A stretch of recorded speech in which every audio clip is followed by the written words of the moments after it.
आज का टॉपिक क्या है? ठीक है, तो आप लोग कभी एग्जीबिशन वगैरह में गए, गैलरी कहीं गए, आर्ट गैलरी, कुछ देखा है पेंटिंग, या कोई हॉबी करता हो?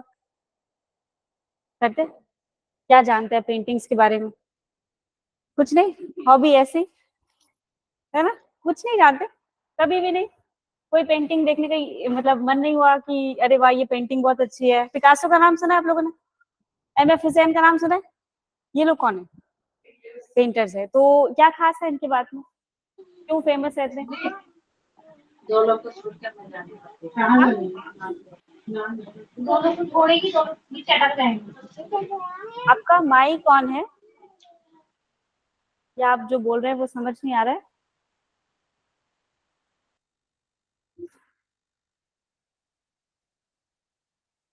बताइए, क्यों फेमस है Picasso, M F Husain, Rabindranath Tagore? Painter है? पेंटर है रविन्द्रनाथ टैगोर? कौन है? कौन है, क्या करते हैं रविन्द्रनाथ टैगोर? हाँ, क्या है? मुझे या तो आप लोग खाना खाकर नहीं आए, या तो मैं बहुत तेज बोल रही हूँ, मुझे किसी की आवाज क्लियर नहीं आ रही है। खाना वाना खाकर आए? नींद आ रही है क्या? नहीं आ रही है ना, ठीक है। तो थोड़ा दम लगाकर बोलिए, लगना चाहिए यूथ है आप लोग देश का, है ना? हाँ, लेखक है, ठीक है, लेखक है, क्या लिखते हैं वो? क्या? पोइट्रीज लिखते हैं ना, और कहानियां लिखते हैं, ठीक है। उनका मेन लैंग्वेज कौन सा है? बंगाली में लिखते हैं, ठीक है। किसी को कोई मालूम है उनकी कविता का नाम?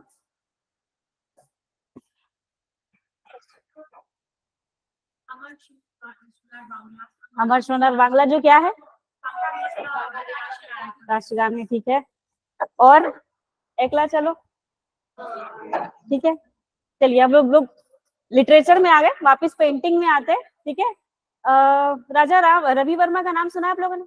कौन है राजा रवि वर्मा? पेंटर? नहीं, कुछ कुछ आइडिया उनके बारे में? कोई आइडिया नहीं?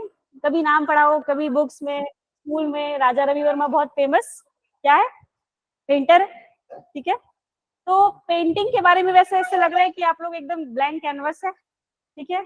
कुछ आप लोगों को आइडिया नहीं है कि पेंटिंग क्या है, कैसी है, कितने टाइप्स की होती है, कोई बता सकता है? कोई एक आध पेंटिंग का नाम बताइए, कोई चित्रकला जो बहुत फेमस है, वर्ल्ड रिनाउंड है। मधुबनी है, ठीक है, कहाँ की है? बिल्कुल, वेरी गुड। और वनाथली, कहाँ की है वो? ठीक है, देखते हैं आगे, है ना। और कोई पेंटिंग बताइए।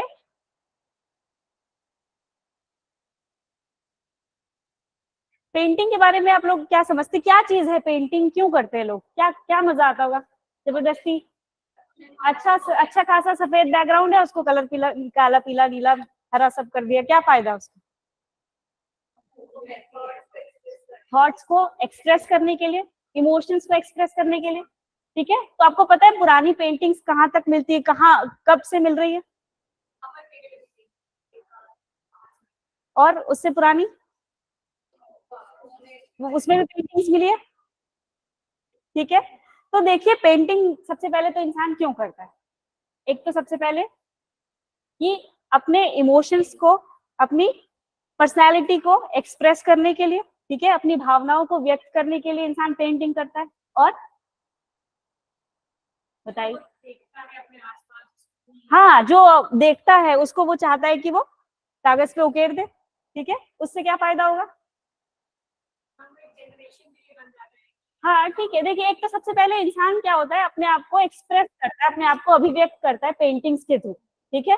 उस टाइम पे जो कल्चर होता है, उस टाइम पे जो संस्कृति होती है, जो समाज होता है, जो सोसाइटी होती है, उस सबको वो क्या करता है, अपने एक कैनवास में पेंट कर देता है।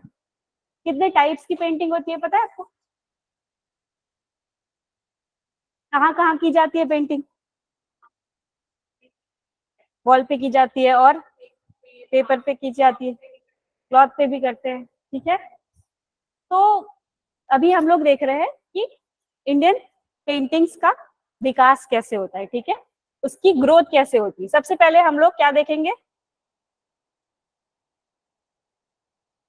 प्राग ऐतिहासिक चित्रकला। ठीक है, थोड़ा सा बेयर कीजिए मेरे साथ।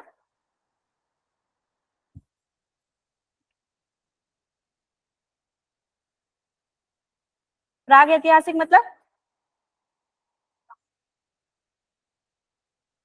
इंग्लिश में क्या कहते हैं इसे? Pre historic. प्री हिस्टोरिक मतलब रिटर्न एविडेंस, ये मतलब जो हमने हिस्ट्री लिखी है उससे पहले की बात। ठीक है, वो हो गया प्रागैतिहासिक या प्री हिस्टोरिक। तो सबसे पहले जो हम लोग को एविडेंसेस मिलते हैं पेंटिंग्स के, वो कहाँ मिलते हैं? प्री हिस्टोरिक पीरियड में मिलते हैं, प्रागैतिहासिक काल में मिलते हैं। ठीक है, उसके बाद हमने देखा कि भाई भित्ति चित्रकला यानी कि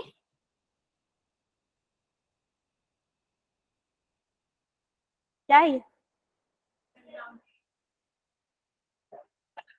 भित्ति मतलब वॉल, म्यूरल्स कहते हैं जिसे। ठीक है, म्यूरल्स यानी कि वॉल पे की जाने वाली चित्रकला। अभी देख रहे होंगे रायपुर में सब जगह क्या हो रहा है, म्यूरल्स ही म्यूरल्स है ना। कहाँ पर अभी पेंटिंग हुई है? नहीं, मैंने अभी लास्ट देखी थी कंकाली तालाब, सुना है नाम आप लोगों ने? वहां पे हुई थी। और कहाँ पर हुई है बताइए? पचमेड़ी नाका के पास। ठीक है, ये क्या है? ये सब म्यूरल्स है। म्यूरल्स मतलब जो वॉल पे की गई है उसे हम कहते हैं म्यूरल्स। ठीक है, अब मिनिएचर पेंटिंग ये क्या होती है? छोटी साइज में। छोटी साइज मतलब एक पेपर पे जो म्यूरल से छोटी है वो मिनिएचर पेंटिंग। ऐसा नहीं इसका मतलब इतनी इतनी सी कर दी, है ना, ऐसा भी नहीं। मिनिएचर पेंटिंग मतलब जो म्यूरल से छोटी होती। ठीक है, आप लोग में से कोई भी पेंटिंग नहीं करता? करते हैं, क्यों करते हैं? सुकून मिलता है ना, सामने से आती है, दिमाग शांत हो जाता है, बहुत सारे थॉट्स चलते रहते हैं दिमाग में, ऊपर नीचे होता रहता है, तो क्या करते हैं? इसको पेंट कर देते हैं। फिर उसके बाद क्या होता है, कैसा फील होता है? बचपन में याद है कैसी पेंटिंग करते थे हम? आई थिंक ये सबने बनाई होगी, है ना। क्यों करते थे? मजा आता था उस समय कलर्स करने में, है ना। फिर अलग अलग अजीब गरीब कलर करते थे। पिंक नदी बना दी, नीला सूरज बना दिया। उस टाइम पे हम लोगों की इमेजिनेशन को कोई कंट्रोल करने वाला नहीं था। अब सब कंट्रोल करते हैं कि अरे ऐसा करो, नहीं ऐसा करो, नहीं ये ऐसा ही होता है। क्यों भाई, हमने पिंक घोड़ा बना दिया तो आपको क्या तकलीफ है? हमको पसंद है। ठीक है, तो उस समय हम लोगों की इमेजिनेशन बहुत अनकंट्रोल थी, कोई कंट्रोल करने वाला नहीं था। ठीक है, तो फिर आगे बढ़ते हैं। फिर हम लोग देखेंगे, क्या देखेंगे? चित्रकला की रीजनल पेंटिंग्स। ठीक है, जो रीजन एक रीजन वाइज डेवलप होती है, वहां पे जो रीजनल आर्टिस्ट होते हैं वो जो डेवलप करते हैं उसको रीजनल पेंटिंग्स कहते हैं। ठीक है, फिर हम जाएंगे आगे मॉडर्न पेंटिंग्स में। ठीक है, अभी तक पेंटिंग्स के बारे में आप लोग लग रहा होगा कि क्या पढ़ रहे हैं, यूपीएससी का सिलेबस है। क्यों जरूरी है ये यूपीएससी के लिए या सीजीपीएससी के लिए, क्यों जरूरी है? ठीक है, कल्चर समझने के लिए। कल्चर क्या है बताइए, एक एक करके बताइए, सबके जवाब सुनेंगे, बताइए। Way of life. ठीक है, और बताइए।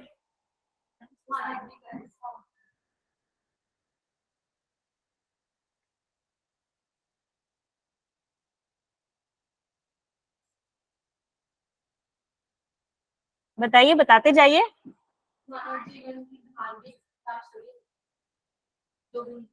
क्या बताइए ना, पूरा कंप्लीट कीजिए सेंटेंस। पीछे वाले नहीं बोलेंगे। मौन व्रत है आप लोगों का कि मन नहीं है बोलने का? कि आप लोग आउट ऑफ द, मतलब क्या समझ रहे हैं? मतलब मुझे लग रहा है कि क्लास में आप लोग पूरी तरह से नहीं आ पा रहे। कहीं कुछ छूट गया? कोई लिंक बताइए। मौन व्रत तो नहीं है ना किसी का? अभी भी मुंडी हिल रही है, किसी की आवाज नहीं निकल रही है, क्यों? मौन व्रत है क्या? कि गर्लफ्रेंड ने मना किया कि नहीं बात नहीं करना क्लास में जाके? हाँ, ऐसा तो नहीं है ना, तो सब बोल सकते हैं। आवाज नहीं है मुझे, मैं मेरी अकेली आवाज आप लोगों से ज्यादा है। बिना माइक के भी मैं बोलूंगी तो आखिरी तक चली जा रही है ना आवाज। कि खाना नहीं खाया है? खाया है पक्का? ठीक है, तो अभी हम लोग पेंटिंग्स की बारे में बात कर रहे हैं। पेंटिंग्स जो होती है वो हमने अभी तक देखी, दो टाइप्स की होती हैं। कौन कौन सी? नहीं, अभी जब तक क्लास आगे नहीं बढ़ेगी जब तक सबकी आवाज नहीं आएगी, ठीक है। तो कौन कौन से टाइप्स की पेंटिंग होती है?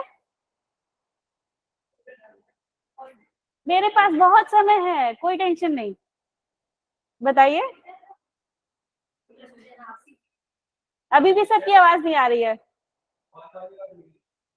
वॉल वाली और मिनिएचर वाली, अभी आवाज थोड़ी सी ठीक है बट बहुत अच्छी नहीं है, ठीक है। आवाज आने मतलब बोलने में क्या शर्म आती है? वो तो मैं यहाँ खड़ी हूँ तो मुझे नहीं आ रही, आप लोगों को क्या आ रही है पता नहीं। बोलेंगे नहीं तो एक्सप्रेस कैसे करेंगे अपने आप को? एक्सप्रेस नहीं करेंगे तो अपने थॉट्स कैसे रखेंगे लोगों के सामने, और कम्युनिकेट कैसे करेंगे? तो डर जो है वो यहीं से खत्म होता है। बात समझ में आ रही है? आपको अगर अपने अंदर का डर खत्म करना है तो वो यहीं से स्टार्ट होता है। छोटी छोटी चीजों में आप सुधार करके अच्छे इंसान बन सकते हैं, बेटर पर्सन बन सकते हैं।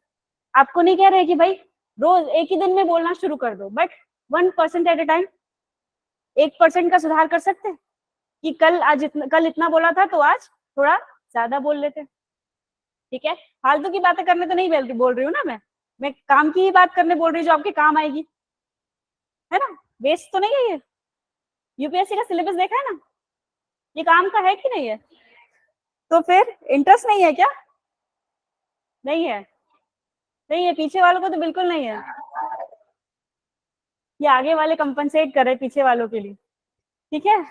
बॉन्डिंग अच्छी है आप लोगों की, ठीक है। कल्चर क्या है बताइए?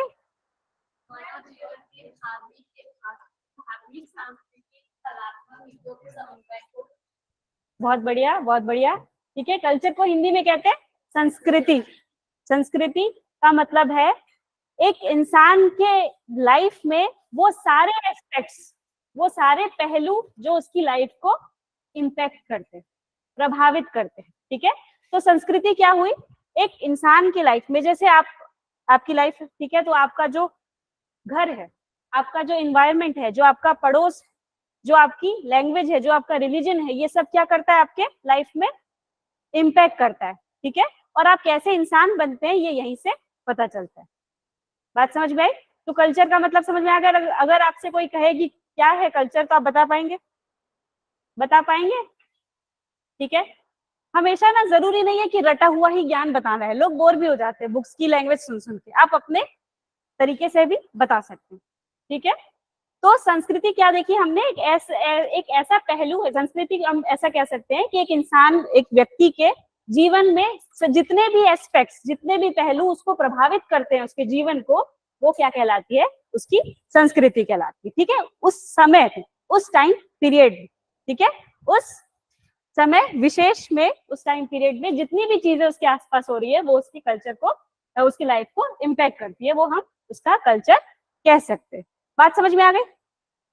ठीक है। तो हम लोग पेंटिंग्स पढ़ रहे हैं, ठीक है। तो पेंटिंग्स हमने देखी सबसे पहले क्या होती है? सबसे पहले स्टार्ट हुई थी प्री हिस्टोरिक पीरियड से,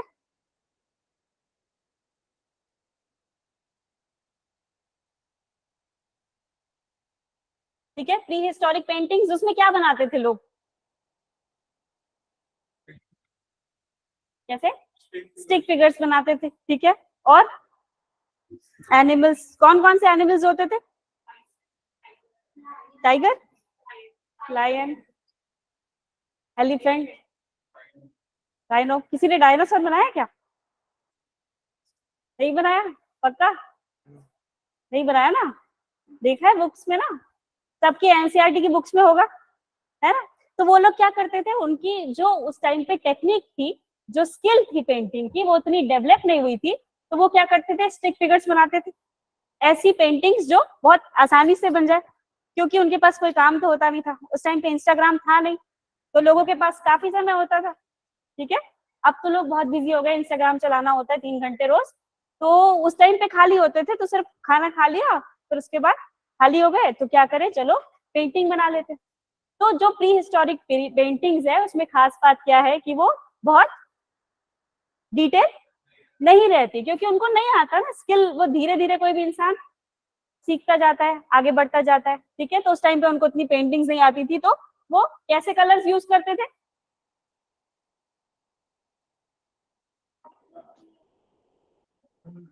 बताइए कौन से कलर्स यूज करते थे, क्या होता था?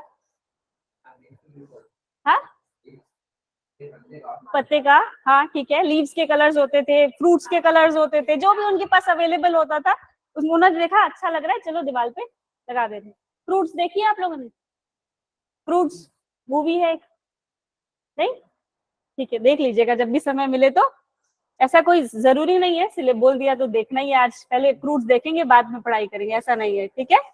तो सबसे पहले हमको ये देखना है कि हम लोगों ने प्री हिस्टोरिक पीरियड्स देखा कि प्री हिस्टोरिक पीरियड में लोग जो पेंटिंग्स बनाते हैं वो कैसी बनाते हैं, प्लेन पेंटिंग्स बनाते हैं, सिंपल बनाते हैं, उनसे जैसा बनता है कि भाई हाथी को ऐसे खड़ा करके पेंटिंग नहीं बना रहे, वो मार देगा हाथी, है ना, है ना, उसको खड़े, आज होता है ना स्टूडियोज में लोग मॉडल को खड़ा करके फोटोज बनाते, वैसा नहीं कर रहे हैं, क्योंकि अगर वो बाइसन की फोटो बनाएंगे खड़ा करके तो क्या होगा, पेंटिंग्स के साथ साथ क्या हो जाएगा, सीधे ऊपर, ठीक है। तो ऐसी पेंटिंग्स वो बनाते थे, ठीक है। अब हमको ये तो प्री हिस्टोरिक पीरियड की बात हो गई, उसके आगे बढ़ते, उसके आगे कहाँ से पेंटिंग्स स्टार्ट होती है, कहाँ से हमको उसके एविडेंस पता चलते हैं कि भाई हाँ पेंटिंग्स होती थी और किस टाइप की होती थी, कहाँ से पता चलते हैं, तो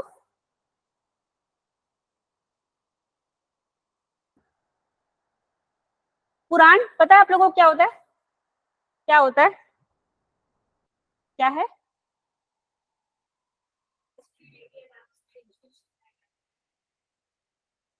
क्या है पुराण, कितने प्रकार के होते हैं, मैम शायद 18। 18 पुराण, ठीक है। कॉन्फिडेंस रखिए, अगर आपको पता है तो हाँ ठीक है, नहीं होगा तो ज्यादा से ज्यादा गलत ही होगा ना, उससे ज्यादा क्या हो जाएगा, कुछ नहीं होगा, ठीक है।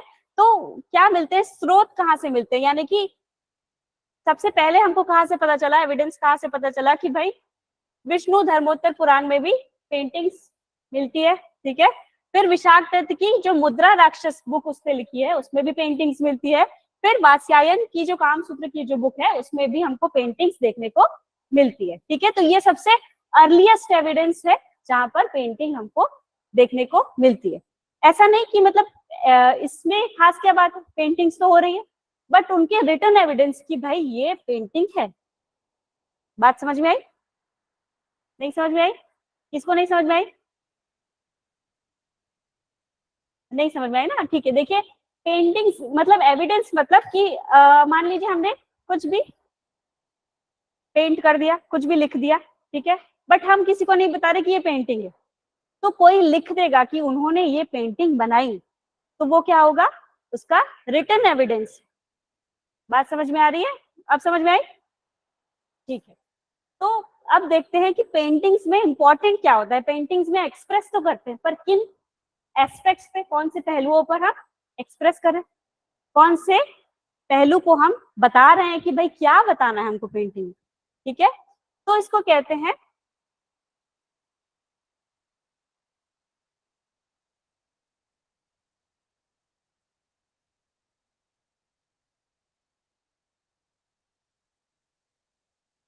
षडांग, मतलब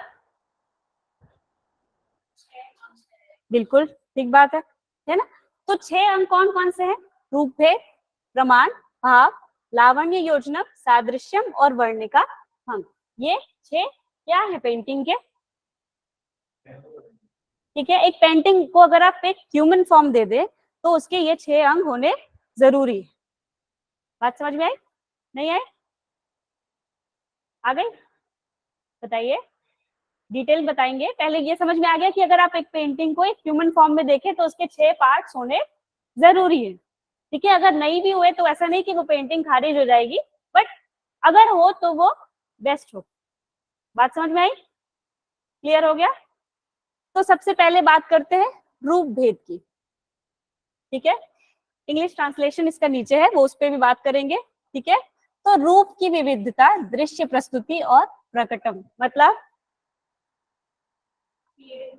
अपीयरेंस, क्या प्रस्तुत करना चाह रहे हो, कौन सा सीन है, दृश्य मतलब सीन, ठीक है, कौन सा सीन आप दिखा रहे हैं, क्या आप दिखाना चाह रहे हैं, बात समझ में आई, ठीक है।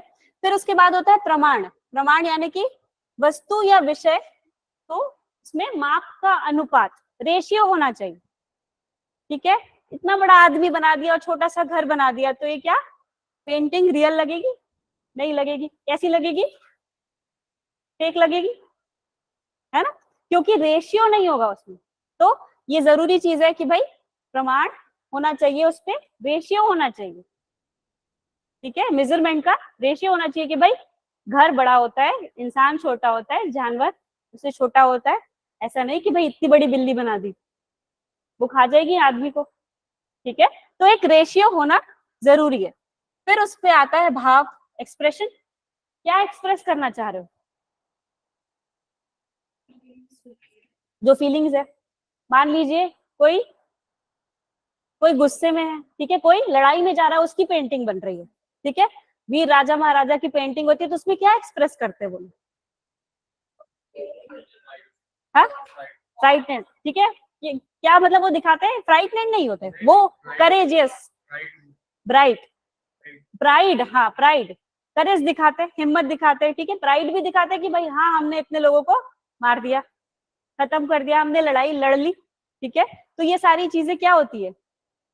एक्सप्रेस कर रही है। ठीक है, वो सीन का मूड सेट कर रही है, एक्सप्रेस कर रही है कि भाई अगर मान लीजिए कोई कोई दुख वाली फोटो हो, तो उसमें आप क्या दिखाएंगे? आंसू दिखाएंगे। ठीक है, कोई बंधन वाली फोटो हो तो आप उसमें क्या दिखाएंगे? केज दिखाएंगे। ठीक है, चेन्स दिखाएंगे। तो ये क्या होगा? ये उस फोटो की एक्सप्रेशन है। ठीक है, उस पेंटिंग की एक्सप्रेशन। ठीक है, फिर लावण्य योजनम, भावपूर्ण अभिव्यक्ति या सौंदर्यात्मक रचना। मतलब आपने क्या कर दिया? आपने मेजरमेंट सही कर लिया। ठीक है, आपने सीन बना लिया, मेजरमेंट बना लिया, फिर एक्सप्रेशन भी दे दिया। अब क्या जरूरी है? सपोर्टिंग एक्टर्स हर जगह जरूरी होते हैं। तो भाई अगर आप जंग का सीन बना रहे हो तो आपको वेपन्स बनाने पड़ेंगे, जो एरिया है जहां पे बैटल ग्राउंड है वो बनाना पड़ेगा। तो ये क्या हो गया? ऐड करने के लिए, एड ऑन चीजें होगी। बात समझ में आई? ठीक है, फिर सादृश्यम, विषय की सादृश्यता या समानता का चित्रण। बात समझ में आई? थोड़ी बहुत नहीं आई? बताइए। हाँ, जिस भी आप सीन को पोर्ट्रे करना चाह रहे हैं, जिस भी आप पेंटिंग को बनाना चाह रहे हैं, उसमें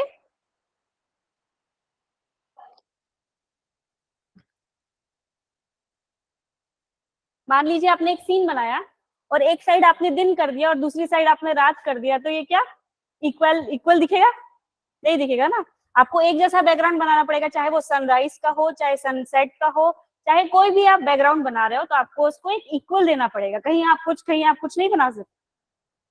ठीक है, तो ये समानता का चित्रण हुआ। फिर वर्णिका भंग, ब्रश और रंगों का प्रयोग या रंगों का मिश्रण। किस प्रकार से आपको ब्रशेस का यूज करना है, किस प्रकार से आपको रंगों को मिक्स करना है, किस प्रकार से आपको उसको कलरफुल बनाना है, ये चीज आती है वर्णिका भंग। वर्ण का मतलब क्या होता है? हाँ, वो तो एक और मतलब हुआ, और भी बहुत सारे मतलब है वर्ण के। कृष्ण को क्या कहते हैं? श्याम वर्ण। मतलब वर्ण मतलब कलर्स। हाँ, तो ये वर्ण वो वाला वर्ण। ठीक है, भाषा की सबसे छोटी इकाई वर्ण नहीं है यहाँ पर। ठीक है, तो आपको चीज जैसे एक ही शब्द के बहुत सारे मतलब होते हैं, उसको अलग अलग जगहों पर अलग अलग यूटिलाइज करना है आपको। ठीक है, तो यहाँ पर वर्ण मतलब कलर्स का प्रयोग। बात समझ में आई? 6 अंक कौन कौन से हो गए?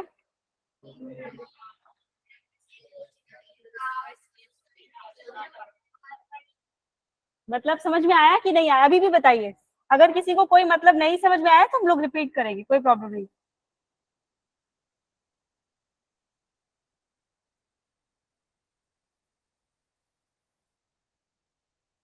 ठीक है, बात समझ में आ रही है? रूप भेद, variety of form, looks and appearance.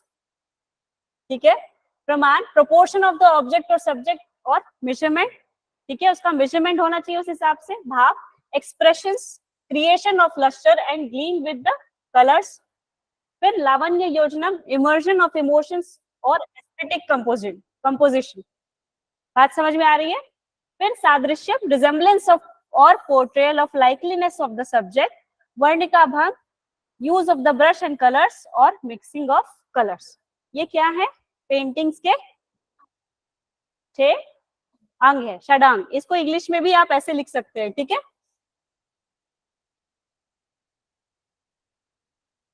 ठीक है, बात समझ में आ गई?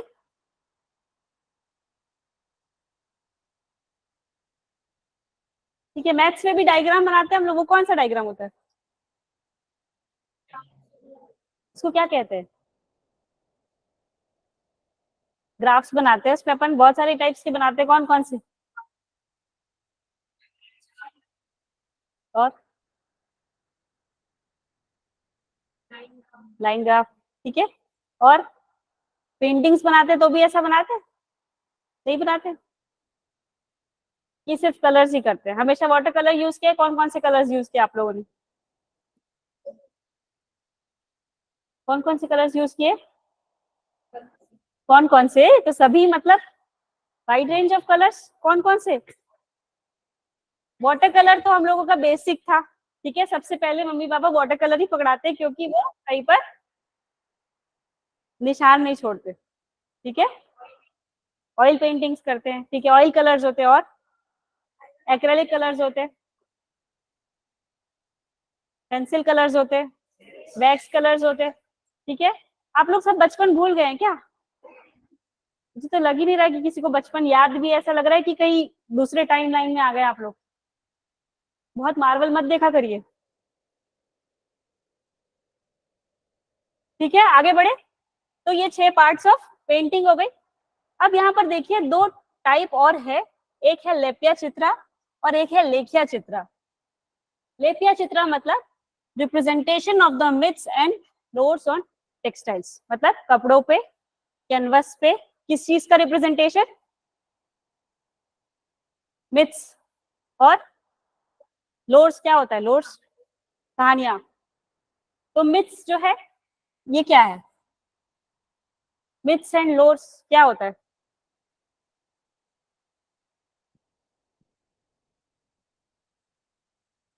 क्या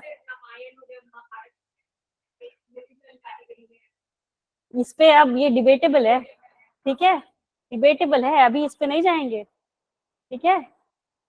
और कुछ, अभी एक मूवी आई मुंजिया, याद है? वो क्या, कौन सा कैरेक्टर है वो? मिथिकल है कि फोकलोर का कैरेक्टर है? कौन सा कैरेक्टर है? ब्रह्म राक्षस। क्या है वो? क्या है? मिथिकल है? बताइए। फोकलोर्स क्या होती है, अच्छा ये बताइए मुझे। फोकलोर्स, ठीक है। फोकलोर्स यानी कि जब एक रीजन में कोई कहानी प्रचलित हो जाती है, उसको हम कहते हैं फोकलोर्स, ठीक है। बच्चों को सुनाने के लिए या मनोरंजन के लिए, या कोई किसी इंसान से इंस्पायर होके भी लोर्स बन जाती है, तो वो क्या हो गई? फोकलोर्स, ठीक है। लोक कहानियां कहते हैं जिसे, ठीक है। और मिथ्स क्या होते हैं?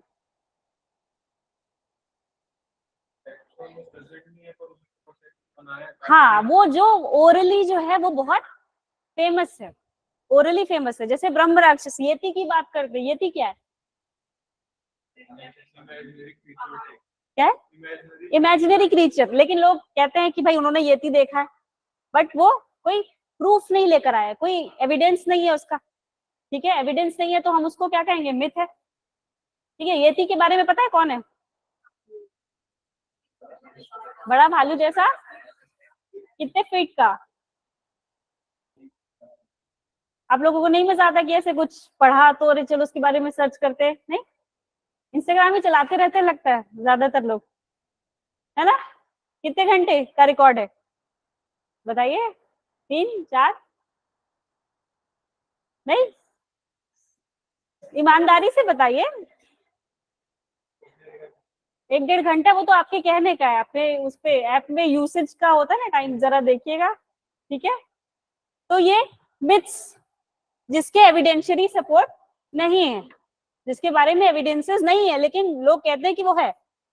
और फोकलोर्स वो कहानियां है, कभी ऐसे ही बना दी गई, कभी किसी रियल इंसिडेंट पे इंस्पायर होके बना दी गई, ठीक है। तो ये हो गए फोकलोर्स और मिथ्स, ठीक है। अब ये क्या कहलाता है? लिपि चित्र, लेप्या चित्र। बात समझ में आई? इनको हमने मिथ्स को, कहानियों को हमने लिपिबद्ध किया और उसकी हमने पेंटिंग बनाई। लेख चित्र यानी कि लाइन ड्राइंग्स। लाइन कैसे बनाते हैं? मुझे ड्राइंग बहुत अच्छी नहीं आती, ये शायद लाइन ड्राइंग कहलाएगी, है ना, क्योंकि लाइंस है इसमें ज्यादातर। ठीक है, तो ये बात समझ में आई। ब्राह्मणिकल और बुद्धिस्ट ट्रेडिशन के अंतर्गत 2 पार्ट्स में डिवाइड किया गया पेंटिंग्स को। बात समझ में आ गई? आगे बढ़े। अभी तक किसी को कोई डाउट नहीं?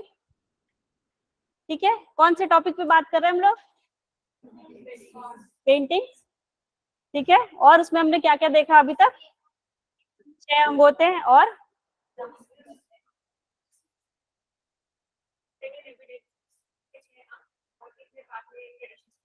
ठीक है, बात समझ में आ गई? क्यों आ गई समझ में? ठीक है, आगे बढ़े। मैम बताइए। मैम ये जो डिफरेंशिएशन था ब्राह्मणिकल और बुद्धिस्ट ट्रेडिशन में, तो ये लेपिया और लेखिया ये दोनों उनमें आते हैं कि एक ब्राह्मण में आता है और एक बुद्धिस्ट में आता है नहीं, कि नहीं, दोनों के अंदर। ठीक है, ब्राह्मणिकल और बुद्धिस्ट ट्रेडिशन, इन दोनों के अंदर ही ये देखने को मिलता है कि भाई मिथ्स को भी पोर्ट्रे किया जाता है एज पेंटिंग्स और लेख चित्र भी बनाए जाते हैं। ठीक है, आपने देखा होगा जब आप कभी बुद्धिस्ट टेम्पल गए होंगे तो उनके क्या होते हैं, मंडलास होते हैं, उन्होंने बहुत अलग अलग टाइप के, वो ज्यादातर क्या होता है, लाइंस रहती है। गए हैं ना आप लोग बुद्धिस्ट टेम्पल? नहीं गए? ठीक है, तो जब समय मिले तो जाइएगा। उन टेम्पल्स में जो वो ड्राइंग्स बनाते हैं वो कैसी होती है, लाइन चार्ट्स होती है। तो ये दोनों के अंदर ही हमको मिलता है। ठीक है, जैसे श्री यंत्र है वो भी क्या है, लाइन ड्राइंग्स। ठीक है, बात समझ में आ रही है? आगे बढ़े, कोई डाउट नहीं है? हाँ बताइए। नहीं मैम, थैंक यू बोलिए। ओके, समझ आ गया। आगे बढ़े।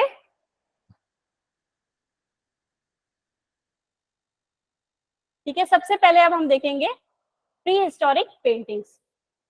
ठीक है, प्री हिस्टोरिक पेंटिंग्स में इन्हें कहते हैं पेट्रोग्लाइफ। इंग्लिश में भी लिखा हुआ है नीचे।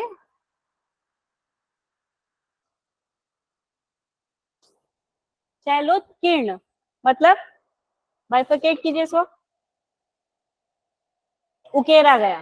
ठीक है, पत्थरों पे उकेरा गया। ठीक है, सबसे प्राचीन चित्र हमको अभी मिलता है वो भीमबेटका गुफाओं में पाए जाते हैं। भीमबेटका कहाँ पर?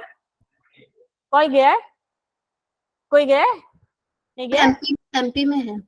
एमपी में है। ठीक है, और कोई गया हुआ है वहां पर? नहीं गया है? नहीं गया? आप लोगों को घूमने का शौक नहीं है? कहाँ जाते हो आप लोग? ठीक है, वो तो बजट की बात हुई, और उससे बाहर निकलेंगे तो ठीक है, एक स्टूडेंट मरीन ड्राइव ही जा सकता है, उससे ज्यादा एक्सपेक्ट नहीं। मम्मी पापा के साथ जाते होंगे तो कहाँ जाते हैं? कहाँ? अरे कहीं कोई नहीं गया है, सब रायपुर में ही थे अभी तक। कहाँ? क्या अजंता एलोरा गए? वहां पे भी क्या है, पेंटिंग्स है। ठीक है, और पचमढ़ी वहां पे कुछ नहीं है। ठीक है, वो वो सिर्फ एक हिल स्टेशन है, वहां पे ज्यादा कुछ है नहीं। ठीक है, तो सबसे प्राचीन चित्र हमको कहाँ देखने को मिलते हैं? भीमबेटका गुफा, जो कि फेमस है किसके लिए?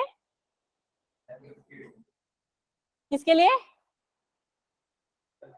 शैलोद की। ठीक है, या हम कह सकते हैं म्यूरल पेंटिंग के लिए।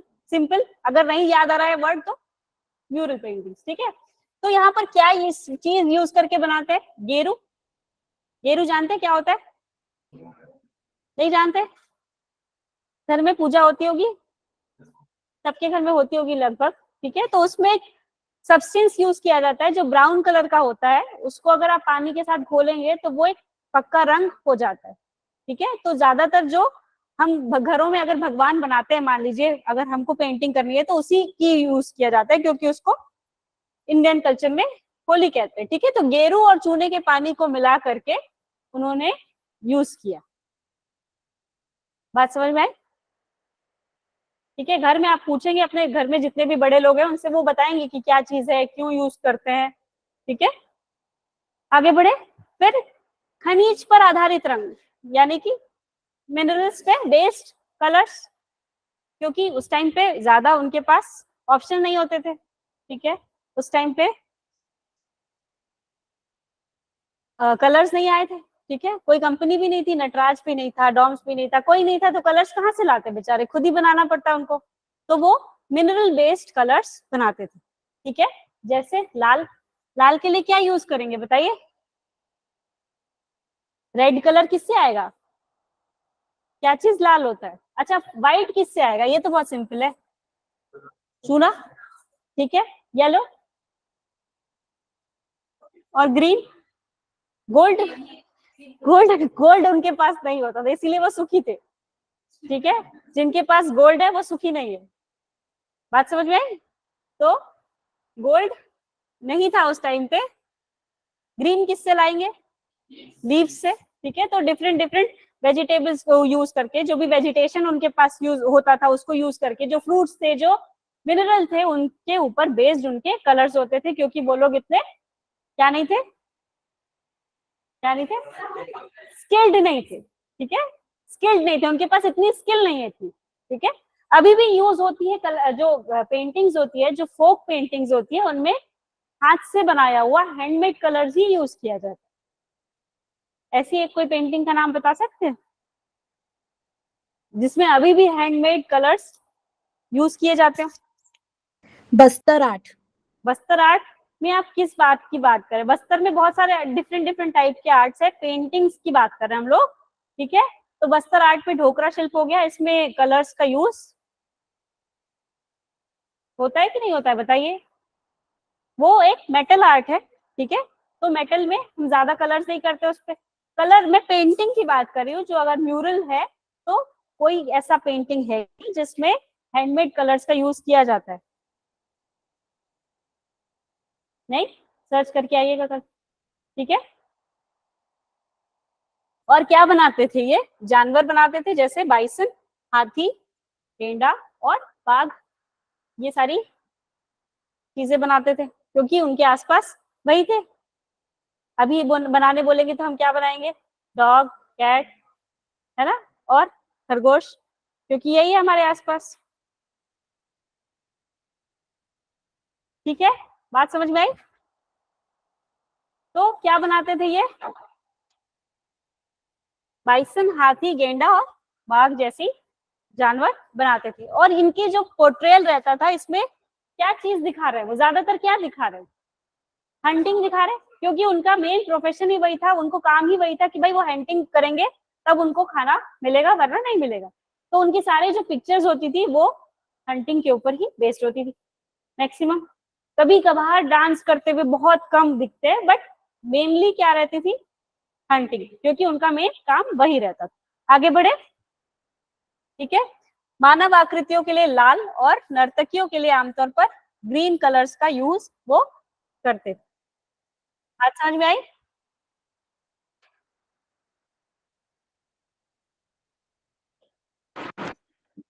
ठीक है। तो प्री हिस्टोरिक पेंटिंग्स को हम क्या कहते हैं? पेट्रोग्लाइफ्स, ठीक है। देखिए, हिंदी मीडियम और इंग्लिश मीडियम दोनों, दोनों ही जितने भी स्टूडेंट्स हैं उनको जो वर्ड्स है वो हिंदी में भी पता होने चाहिए और इंग्लिश में भी पता होने चाहिए, ठीक है। क्यों? क्यों पता होने चाहिए? लैंग्वेज, क्योंकि कई बार जो एग्जाम में हमको, कई बार हम इंग्लिश वर्ड से जल्दी समझ जाते हैं, कई बार हम हिंदी वर्ड से जल्दी समझ जाते हैं, तो आपको जो नॉमेनक्लेचर है वो दोनों लैंग्वेजेस में पता होना चाहिए, ठीक है। तो पेट्रोग्लाइट्स मतलब शैलो कीट, ठीक है। कहाँ दिखता है? Earliest in Bhimbetka caves, most common mineral ochre and गेरू mixed with lime and water, ठीक है। Mineral based colours like red, white, yellow and green, जो भी उनके पास मिनरल्स होते थे उन पे ही बेस्ड होते थे colours. Animals like bison, elephant, rhino and tigers are painted, ठीक है। यही पेंट करते थे वो लोग। फिर ह्यूमन फिगर्स को रेड पे करते थे और डांसर्स को जनरली ग्रीन दिखाते थे। बात समझ में आ गई? ये हम लोग कौन से पीरियड की बात कर रहे हैं? प्री हिस्टोरिक पेंटिंग्स की बात कर रहे हैं,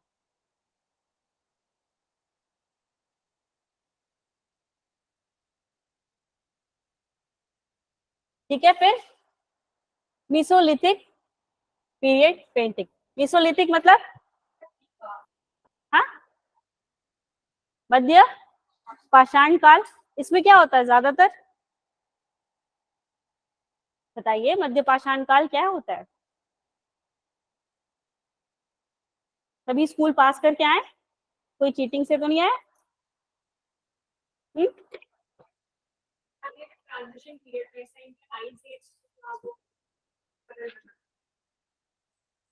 सोच लीजिए एक बार, सोच करके बताइए आराम से।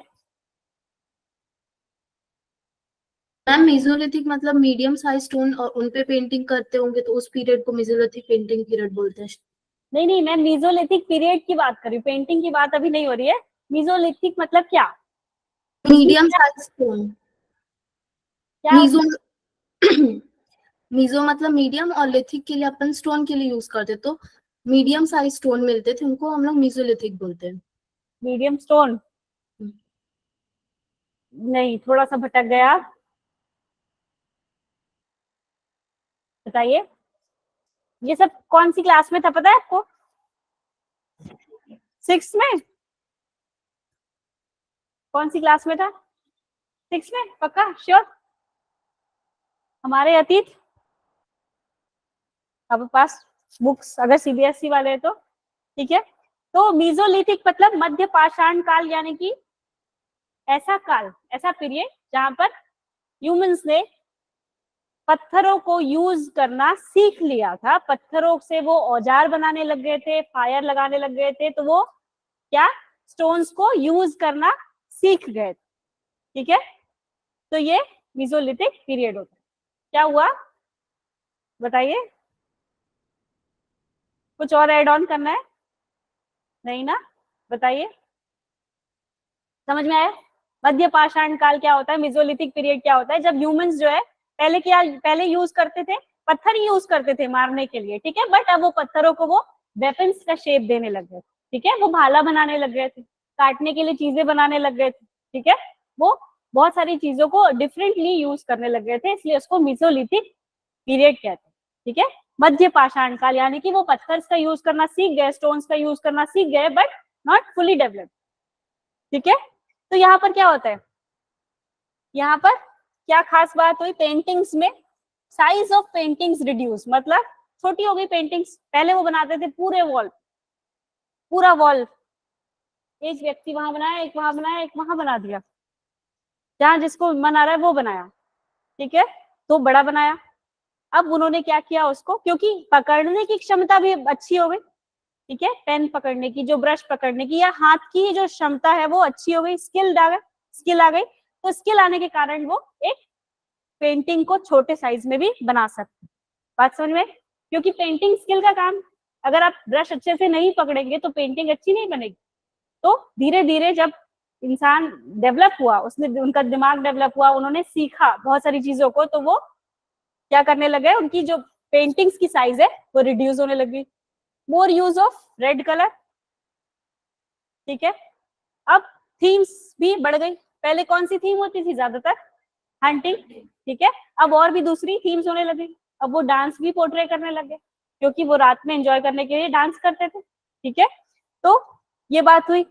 अब मोस्ट कॉमन सीन्स कौन कौन सी है, ग्रुप हंटिंग, मतलब साथ में शिकार कर रहे, ग्रुप हंटिंग वो पोर्ट्रे करे क्योंकि वो जाते थे, ठीक है। पहले के लोग एक दूसरे के साथ कॉलोनी में नहीं रहते थे ना, है ना, धीरे धीरे इंसान डेवलप होता है, तब वो समाज में रहना सीखता है, ठीक है। कोई ऐसी आदि मानव प्रवृत्ति का व्यक्ति समाज में नहीं रह सकता, उसको क्या कहते हैं, एनिमल्स होते, उनके पास कॉलोनी बनाने की कैपेबिलिटी नहीं होती, ठीक है, वो इंसान नहीं होते, ठीक है। नई बात समझ में आई? जैसे जैसे इंसान अपने नेचर में बढ़ता जाता है, अपने आप को समझता जाता है, वो झुंड में रहने के लायक हो जाता है, कॉलोनीज में रहने के लायक हो जाता है, ग्रुप्स में रहने के लायक हो जाता है, ठीक है। बहुत ज्यादातर क्या होता है, ऐसे भी लोग होते हैं जो पसंद नहीं करते मिलना जुलना, उनको कोई मतलब नहीं है, वो लोग बाहर बाहर रहते हैं, ठीक है। तो उस टाइम पे लोग एक दूसरे के साथ रहने लग गए थे, ग्रुप हंटिंग करते थे, इसीलिए ज्यादातर सीन्स कौन से होते थे, ग्रुप हंटिंग के होते थे, ठीक है। फिर अदर लाइक ग्रेजिंग एक्टिविटी उन्होंने स्टार्ट कर दी थी, एंड राइडिंग सीन्स भी उन्होंने स्टार्ट कर दी थी, ठीक है। फिर यहाँ पर देखिए लखुडिया रॉक का पेंटिंग है ये उत्तराखंड में, और ये भीमबेटका रॉक का पेंटिंग है मध्य प्रदेश में। राइड कर रहा है यहाँ पर एक व्यक्ति जो है वो बैठा हुआ है, राइड कर रहा है, ये उनके लिए अचीवमेंट है। ठीक है, उन्होंने जानवरों को कंट्रोल करना सीख लिया थोड़ा बहुत। बात समझ में? अगर सिर्फ पेंटिंग देखेंगे तो पता चलेगा कि भाई पहले वो भाला लेकर भाग रहे हैं, हाथी शेर जो भी मिल रहा है उनके पीछे भाग रहा है। ठीक है, अब वो क्या हो रहा है, उनको कंट्रोल करना, उनके साथ में एक कोरिलेशन बनाना सीख रहे हैं। बात समझ में आई? आगे बढ़े, किसी को कोई डाउट है तो पूछिए।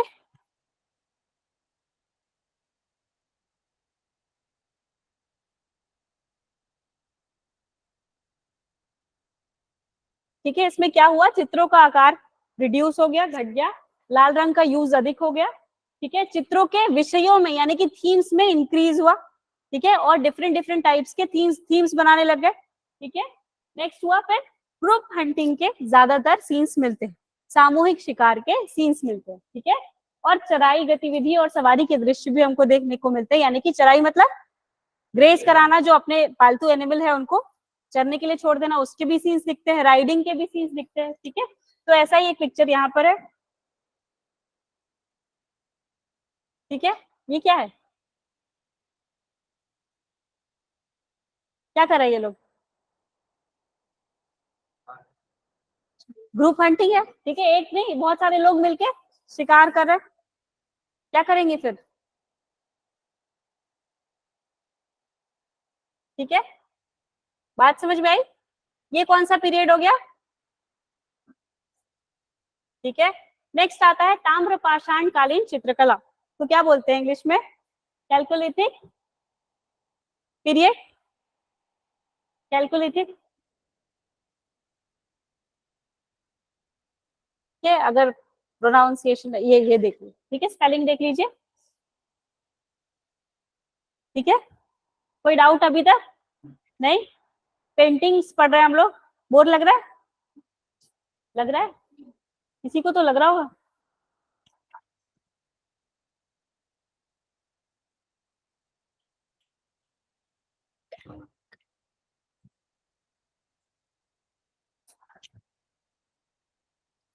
ताम्र पाषाण कालीन कला मतलब तांबे का यूज हुआ। अरे वाह, बहुत बढ़िया, बहुत अच्छे। ठीक है, ताम्र पाषाण मतलब तांबे का यूज उन्होंने करना स्टार्ट कर लिया। तांबा आ गया उनकी लाइफ में, यूज कितना किया वो तो छोड़ दीजिए, क्योंकि उसके कोई रिटर्न वो नहीं है अपने पास। तांबा उनकी लाइफ में आ गया। क्या यूज होता है तांबे का, क्या यूज करते हैं? हाँ, मूर्ति बनाने के लिए और टूल्स बनाने के लिए और यूटेंसिल्स। ठीक है, और ये थोड़ा एडवांस हो गया। ठीक है, अभी इसके लिए समय है। हाँ, ज्वेलरी बनाने के लिए। ठीक है, तो मतलब एक मेटल उनके लाइफ में इंट्रोड्यूस हो गया, वो उसको वेरियसली यूज करे, अलग अलग टाइप से यूज कर रहे, कभी औजार बना रहे, सबसे इंपॉर्टेंट उनके लिए वेपन्स, ताकि वो वाइल्ड एनिमल से अपने आप को प्रोटेक्ट कर सके। वेपन्स बना रहे हैं, यूटेंसिल्स बना रहे हैं, टूल्स बना रहे हैं। उनके टूल्स जो है वो उनका अपग्रेडेशन हो गया। ठीक है, जो पिछले लेवल में था उससे थोड़ा अपग्रेड हो गया। ठीक है, तो ये हो गया कैलकोलिथिक पीरियड की बात हो गई। अब उसमें पेंटिंग्स में देखते हैं। ठीक है, ठीक है, अब इसमें क्या हुआ, हरे और पीले कलर के यूज में उन्होंने इंक्रीज हुआ। ठीक है, यूज इंक्रीज हो गया। इसमें युद्ध और युद्ध की तैयारियों का चित्रण कर रहे हैं। किससे युद्ध करने जा रहे हैं ये लोग? हाँ, युद्ध, युद्ध शिकार नहीं होता, शिकार तो किसी जानवर को मारना हुआ, युद्ध क्या होता है? हाँ, ठीक है, सबके अंदर वो एक प्रवृत्ति अभी भी है कि नहीं?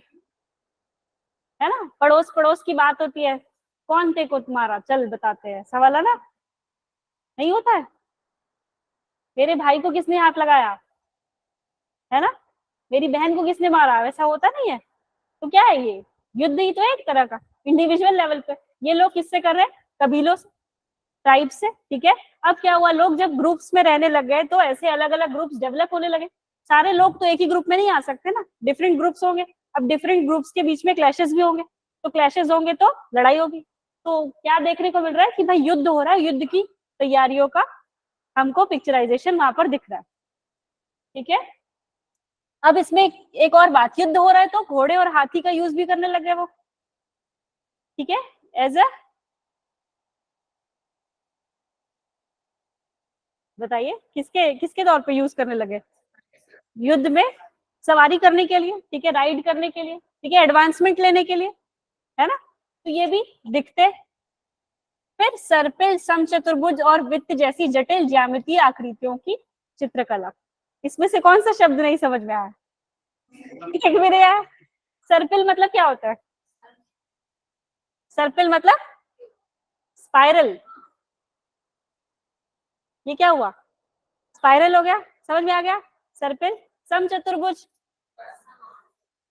पक्का?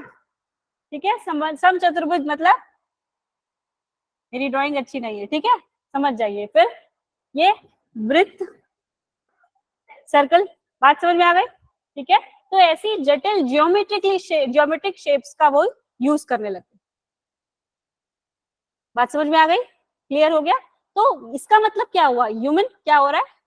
एडवांस हो रहा है, उसकी जो मेंटल पावर है, जो दिमाग है, वो ग्रो कर रहा है। ठीक है, तो ये चर्म शोधन कला के साक्ष्य, ये कोई नहीं बता पाएगा किस चीज का। लेदर का यूज करने लग गए वो। ठीक है, लेदर को प्यूरिफाई करने की टेक्निक उनके पास आ गई। पहले भी वो लेदर यूज करते थे, ठीक है, बट लेदर को प्यूरिफाई करने की, उसको और एडवांस करने की टेक्निक उनके पास आ गई। बात समझ में आई? ठीक है,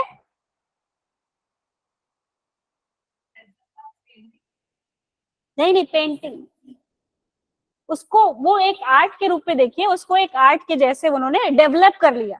ठीक है, पहले वो डायरेक्ट लेदर यूज करते थे, मान लीजिए किसी को मारा, उसकी खाल निकाली, फिर डायरेक्ट यूज किया उसको, अब वो उसको प्यूरिफाई करके यूज कर रहे हैं। बात समझ में आई? ठीक है, तो कहाँ कहाँ पर मिलते हैं? नरसिंहगढ़ मध्य प्रदेश में, जोगीमारा की गुफाएं, घोड़सर, कोहाबोर प्रस्तर कला छत्तीसगढ़ में भी दिखता है। चितवा डोंगरी में गधे की सवारी करने वाली चीनी आकृति। ठीक है, गुंडाहांडी और योगी माथा पाषाण गुहा ओडिशा, इतनी जगहों पर क्या दिखता है? कौन सी पेंटिंग्स के साक्ष्य दिखते हैं? ताम्र पाषाण कालीन यानी कि कैलकोलिथिक पीरियड पेंटिंग्स दिखती हैं। ठीक है, क्वेश्चंस आते हैं, सीधे जगह उठा के पूछता है कि ये वाली जो जगह है, ये कौन से पेंटिंग पीरियड से रिलेटेड है। ठीक है, आर्टिफैक्ट्स भी पूछता है कि भाई काली मिट्टी से बर्तन बने हुए कौन से पीरियड को दर्शाते, डायरेक्ट। बात समझ में आई? तो ये सब चीजें कहाँ दिखती है? कैलकोलिथिक पीरियड में दिखती है।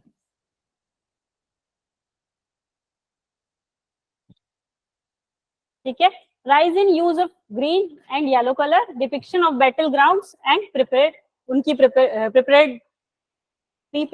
ठीक है, included man riding horses and elephants, elephants को भी राइड कर रहे हैं। ठीक है, paintings having complex geometrical shapes like spiral, rhomboid and circle, evidences of art of tanning skins. ठीक है, तो Narsinghgarh in Madhya Pradesh, Jogimara caves, Ghodsar, Kohabaur rock art Chhattisgarh, यहाँ पर भी छत्तीसगढ़ में भी देखने को मिलते हैं कैलकोलिथिक पीरियड की पेंटिंग्स देखने को मिलती है। पढ़ा होगा आप लोगों ने, नहीं पढ़ा? जो सीजीपीएससी वाले हैं वो पढ़ते हैं। ठीक है, तो ये चितवा डोंगरी है, ये सारी जगह हम पढ़ते हैं। ठीक है, छत्तीसगढ़ में भी देखने को मिलती है। बात समझ में आई? अब आगे बढ़े, तो हमने कौन कौन सी पेंटिंग्स देखी अभी तक? प्लीज,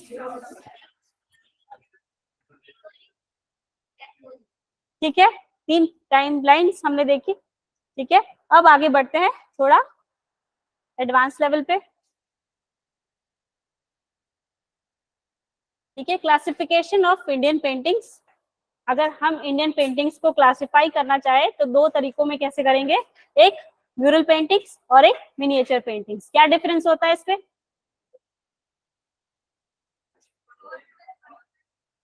ठीक है, उसको क्या कहते हैं, म्यूरल कहते हैं। और जो कैनवास पे बनते हैं, जो छोटे मैनेजेबल होते हैं, उसको हम मिनिएचर पेंटिंग्स कहते हैं। ओके, आगे बढ़े।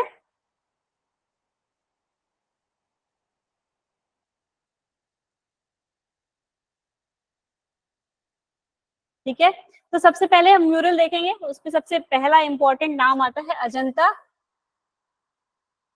केव्स का। ठीक है, अजंता केव्स कौन गया है, कौन गया है, गया है ना आप लोग। वहां क्या देखा आपने, बताइए, डिस्क्राइब कीजिए, बताइए। वो तो बिल्कुल ऑब्वियस सी बात है। और क्या देखा आपने, कैसी पेंटिंग्स देखी, बहुत पहले गए थे क्या, कितने साल पहले। हाँ ठीक है, तब तो फिर याददाश्त रहती है। मुझे लगा 4-5 साल की उम्र में गए रहते तो याद नहीं रहता है ना। जब आप 4-5 साल की उम्र में जाते हैं तो वो आप बोनस होते हैं, आपको कोई मतलब नहीं होता ट्रिप से, सिर्फ खाना पीना और सोना रहता है ना। हमको नहीं पता कि हम कहाँ गए, फॉरेन गए, क्या गए, कुछ नहीं। जब जब तक 10 साल के ना हो तब तक रिमेम्बरेंस नहीं रहती कि हाँ वहां गए थे, है ना। कि याद है आप लोगों को, कोई एक्सेप्शन हो तो बताइए, नहीं ना। तो वही कह रही हूँ, हाँ तो याद होगा, आप 4-5 साल पहले गए थे, मतलब आप याद करने की एज में थे। बताइए क्या देखा आपने,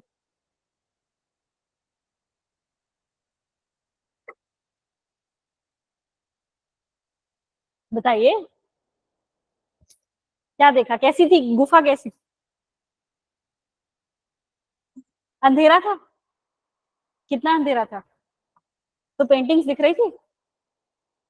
हाँ तो क्या देखा पेंटिंग्स में, हाँ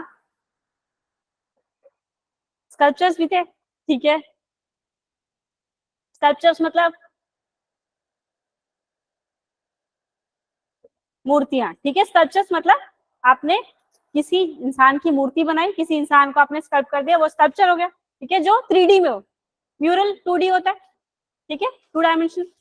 और जो स्कल्पचर्स है वो 3D है। समझ में आता है डायमेंशन।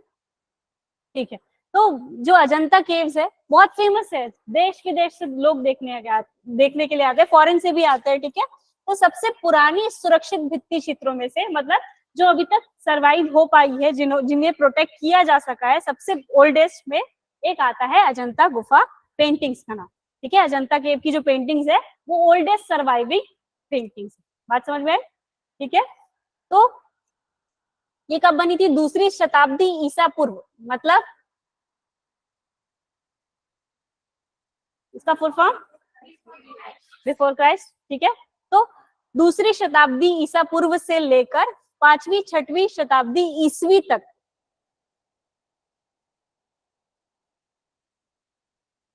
ये लिखते हैं ना, मतलब क्या डिफरेंस है दोनों में।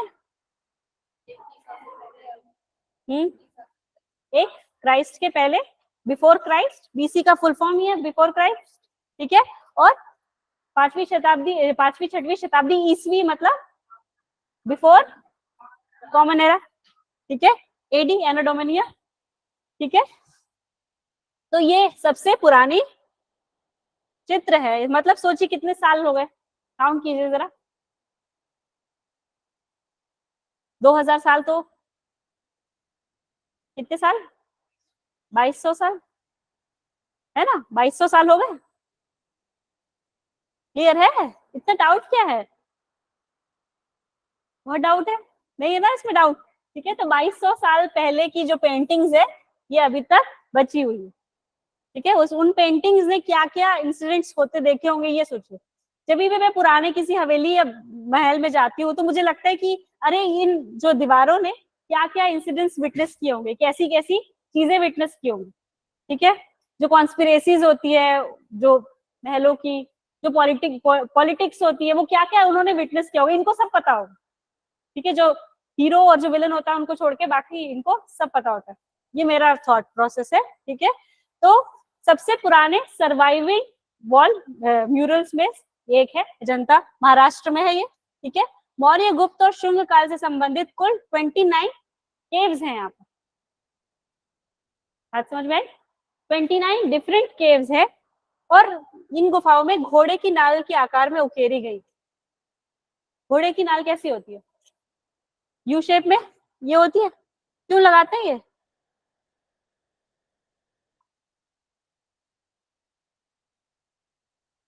क्या? वो अच्छा करने के लिए, ठीक है, उसको नुकसान ना हो, उसके जो कॉज है वो घिसे मत मतलब ज्यादा, ठीक है। तो ये देखी गई यहाँ पर, भित्ति चित्र और फ्रेस्को चित्र दोनों देखे जाते हैं यहाँ पर। बात समझ में आई? नहीं आई? भित्ति चित्र मतलब समझ में आ गया, ठीक है। फ्रेस्को चित्र हम लोग बाद में देखेंगे, ठीक है। टेम्पेरा शैली का उपयोग यहाँ पर किया गया है, यानी कि कलर्स का, डिफरेंट कलर्स का यूज यहाँ पर किया गया है, ठीक है। प्रत्येक महिला आकृति का एक अनूठा केश विन्यास होता है, यानी कि हेयर स्टाइल डिफरेंट होती है। हर जितनी भी महिला आकृति बनाई गई है उनका हेयर स्टाइल क्या था? डिफरेंट था, ठीक है। जो मेन थीम्स है वो किससे संबंधित है? बौद्ध धर्म से संबंधित है, यानी कि बुद्धिज्म से रिलेटेड है, और जातक कथाएं, बुद्ध का जीवन, ये सारी थीम्स वहां पर देखने को मिलती है, ठीक है।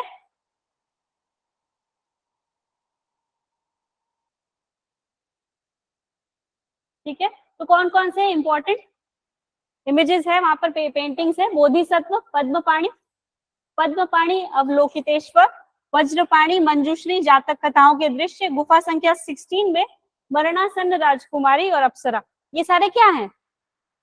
पेंटिंग के सब्जेक्ट्स हैं, ठीक है। ये सारे सब्जेक्ट्स हैं, क्या है? बोधिसत्व, पद्मपाणि मतलब, बोधिसत्व का मतलब, बुद्धिज्म पढ़ा है आप लोगों ने अभी? पढ़ लिया ना? हाँ, तो फिर तो पता होगा।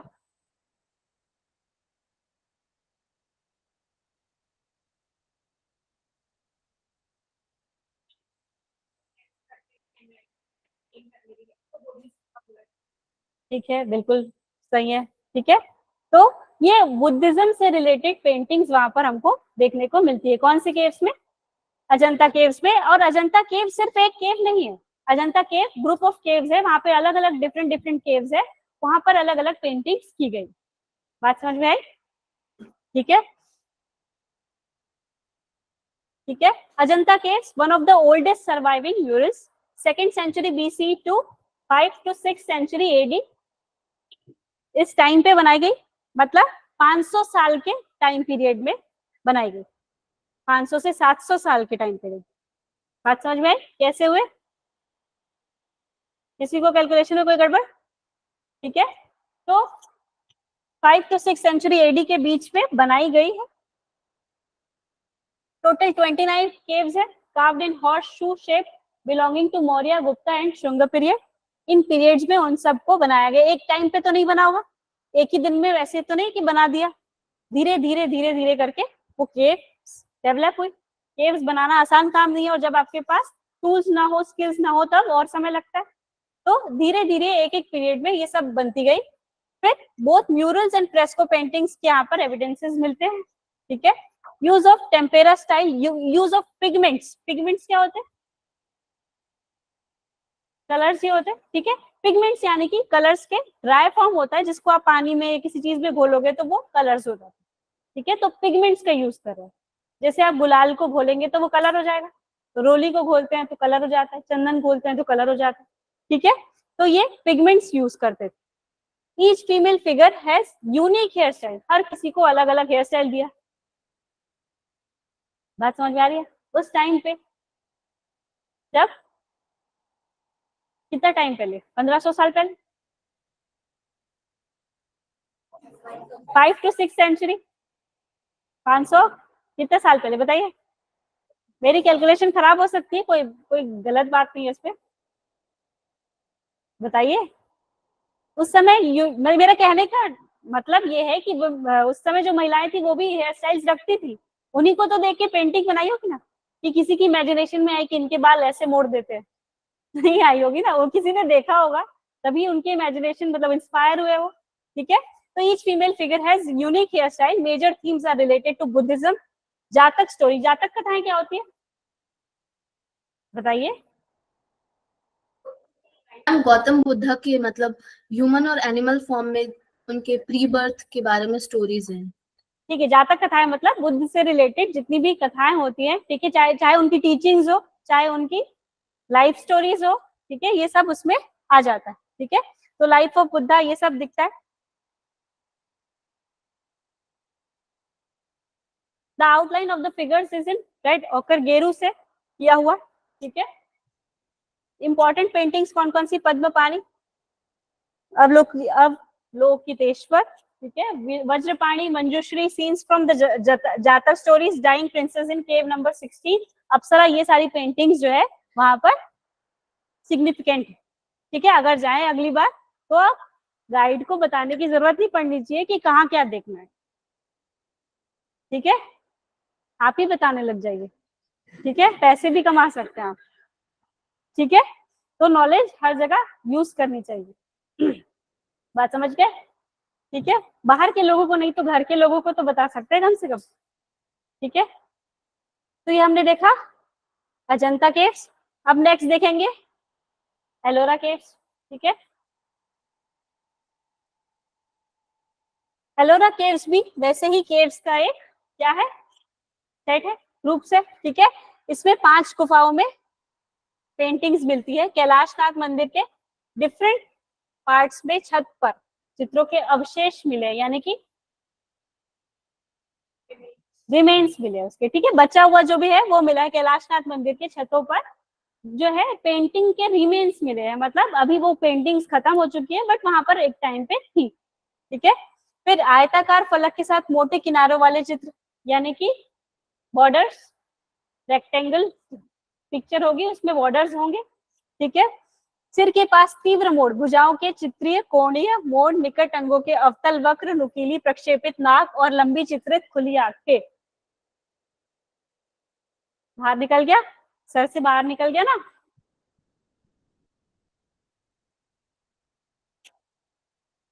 ठीक है, भित्ति चित्र 2 चरणों में बनाए गए, सबसे पहले नक्काशी के दौरान और उसके कुछ सदियों बाद, यानी कि कुछ 100 साल के बाद। ठीक है, इसमें भी बौद्ध धर्म, जैन धर्म और हिंदू धर्म के इम्पैक्ट्स देखने को मिलते हैं।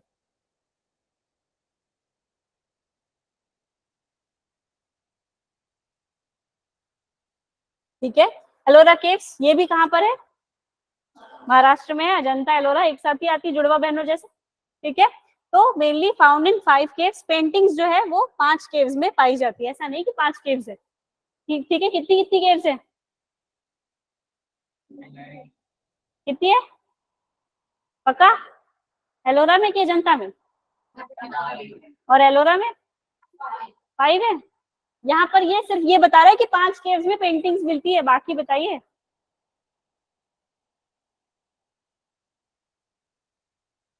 अच्छा, कल बताना। ठीक है, तो 5 केव्स में पेंटिंग्स मिलती है। Fragments of paintings on the ceiling of different parts of Kailashnath temple, rectangular panels with thick borders.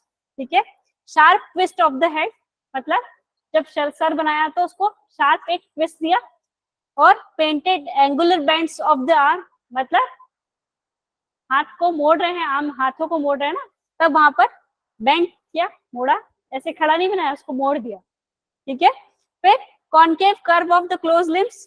ठीक है, एंड शार्प प्रोजेक्टेड नोज, मतलब नाक कैसी बनाई, तीखी बनाई। ठीक है, and long brown open eyes, मतलब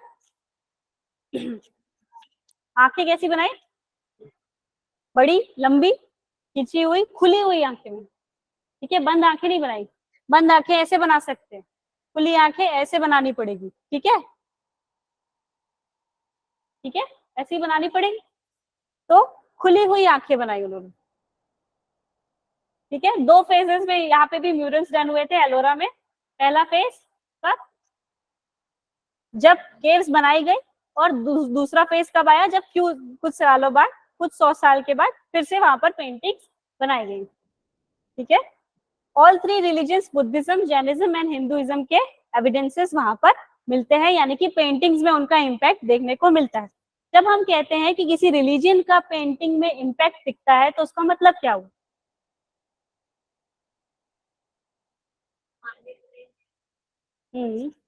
और बताइए क्या मैम इम्पैक्ट? हाँ उनका बताइए। उनका स्टाइल, कल्चर, ट्रेडिशंस, मिथ्स, फोक, ये सब दिखते होंगे। ठीक है, देखिए किसी रिलीजन में कोई कलर चलता है, ठीक है, तो किसी रिलीजन में कुछ और चीजें चलती है, ठीक है, तो उन चीजों का इम्पैक्ट दिखता है, ठीक है। अगर मान लीजिए मैं कह रही हूँ, मेरा कहने का मतलब यह है यहाँ पर कि जो आपकी जो रिलीजन है, जो भी रिलीजन है, उसका कलर इफेक्ट आपको वहां पर दिखाई देता है, ठीक है। बुद्धिज्म, जैनिज्म, मतलब हो सकता है किसी में लाइट कलर्स का यूज हो, किसी में डार्क कलर्स का यूज हो, वो जिस तरह से रिलीजन पोर्ट्रे होता है उसी तरह से पेंटिंग्स में भी वो दिखाई देता है।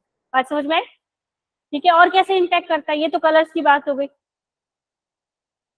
लाइफ स्टाइल, लाइफ स्टोरीज, ठीक है, जैसे हमने देखा जातक कथाओं की पेंटिंग्स है, मतलब बुद्ध से रिलेटेड है, ठीक है, उसमें हम पेंटिंग को देख के समझ सकते हैं कि ये किसकी बात कर रहा है, ठीक है, चाहे वो महावीर हो, चाहे वो गौतम बुद्ध हो, चाहे वो कोई भी हो।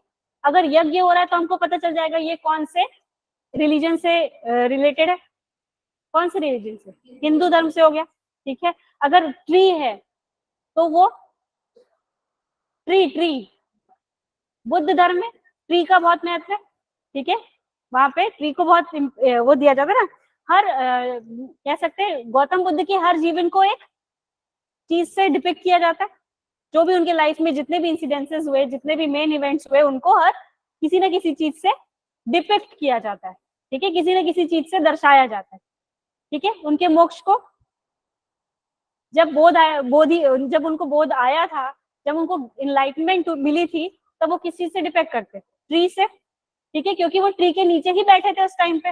बात समझ में? तो ये हर चीज सिंबोलिज्म का बहुत इंपॉर्टेंस होता है, ठीक है, हर चीज एक सिंबोलिज्म है, आप उसको एक साइन के रूप में देख सकते। बात समझ में आई? आगे बढ़े, ठीक है। तो यहाँ पर तीनों रिलीजियस के इम्पैक्ट्स हमको देखने को मिलते हैं। बात समझ में आ गई? तो अभी हमने कौन कौन सी केव्स देखी? अजंता और अलोरा, ठीक है। क्या डिफरेंस है दोनों में? गुफा नहीं, पेंटिंग्स में पूछ रहे।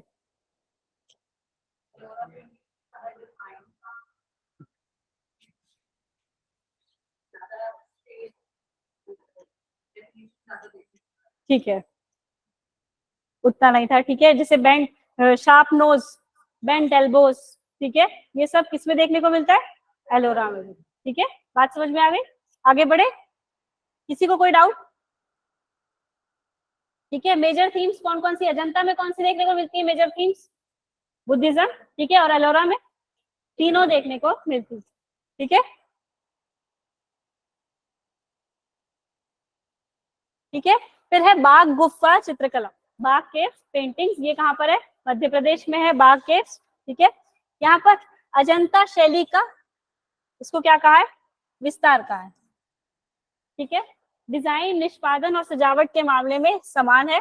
मेन डिफरेंस ये है कि चित्र ज्यादा कसकर तैयार किए गए हैं और उनकी रूपरेखा अधिक मजबूत है, मतलब ड्राफ्टिंग जो हुई है पिक्चर्स की वो बहुत अच्छी तरीके से की गई, फाइन हो गया, आर्ट जो है उनका और फाइन हो गया, ठीक है। जो भी उन्होंने इमेजेस बनाई, जो भी पेंटिंग्स पहले बनाई, उससे ज्यादा फाइन कहाँ देखने को मिला?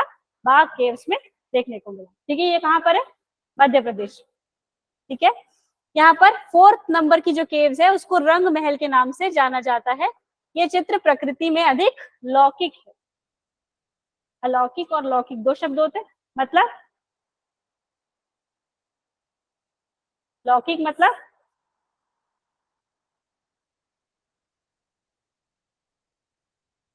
अलौकिक मतलब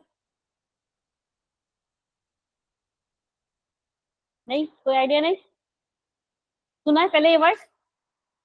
कंटेक्स्ट समझ रहे हैं? नहीं समझ रहे?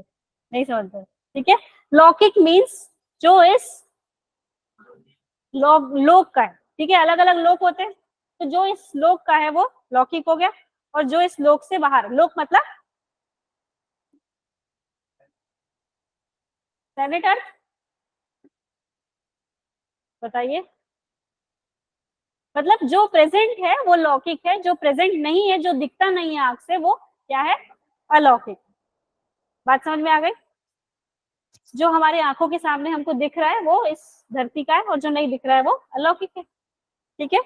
तो ये कौन सी गुफा हो गई? बाघ गुफा। ये बाघ गुफा के चित्र है, ठीक है। ये क्या बना है? बताइए क्या है? बैल है? बैल कैसे पता चला? सींग तो गाय के भी होते हैं। ये कैसा बात हुआ? हम्प है उसका, ठीक है। जो बैल के हम्प होते हैं वो ज्यादा शार्प होते हैं, ठीक है। तो बाघ केव्स जो है पेंटिंग्स, ये कहाँ पर है? मध्य प्रदेश में है।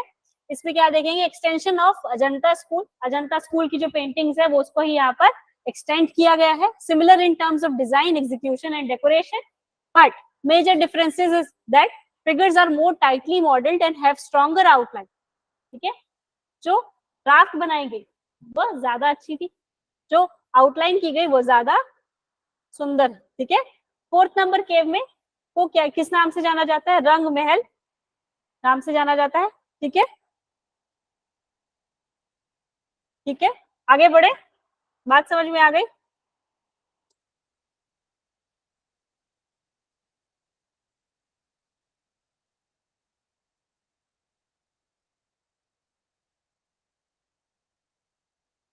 ठीक है।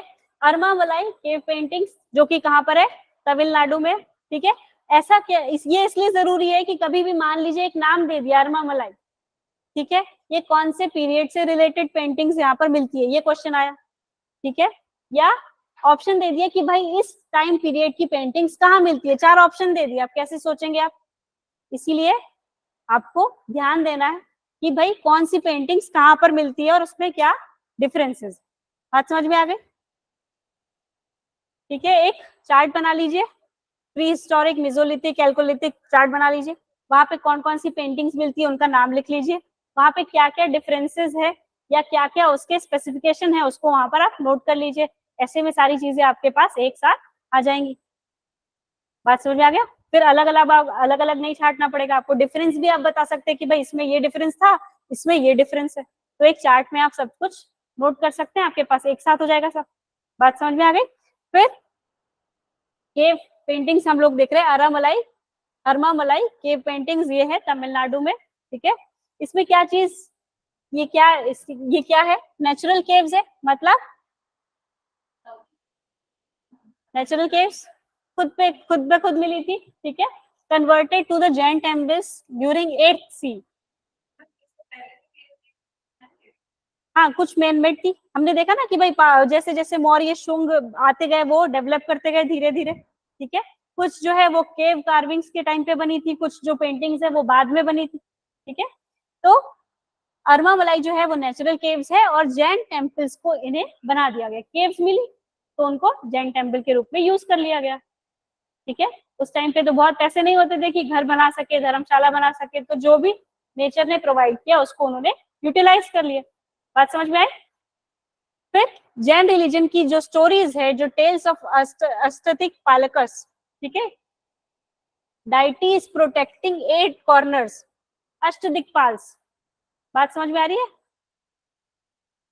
8 कॉर्नर्स कौन कौन से, किस चीज की बात कर रहे हैं? दिशा, दिक्पाल यानी कि दिशा की रक्षा करने वाले, ठीक है। तो अष्टदिक्पाल्स की जो डाइटीज है, 8 कॉर्नर्स, जो आप मान लीजिए स्क्वायर है, ठीक है, ये 4 कॉर्नर्स हो गए, ये 4 कॉर्नर्स हो गए, ठीक है।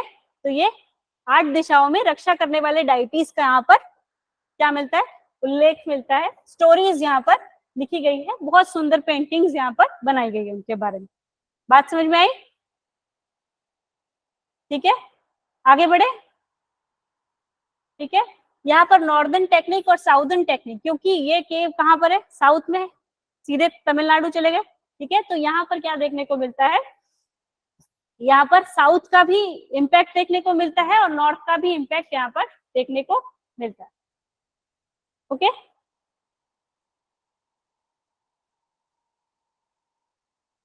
आगे बढ़े। मैम, नॉर्दर्न स्टाइल पेंटिंग का इफेक्ट क्यों देखने को मिलता है जबकि ये तो एकदम सदर्न मोस्ट में है? देखिए, लोग जो है वो ट्रेवल करना पसंद करते हैं, ठीक है।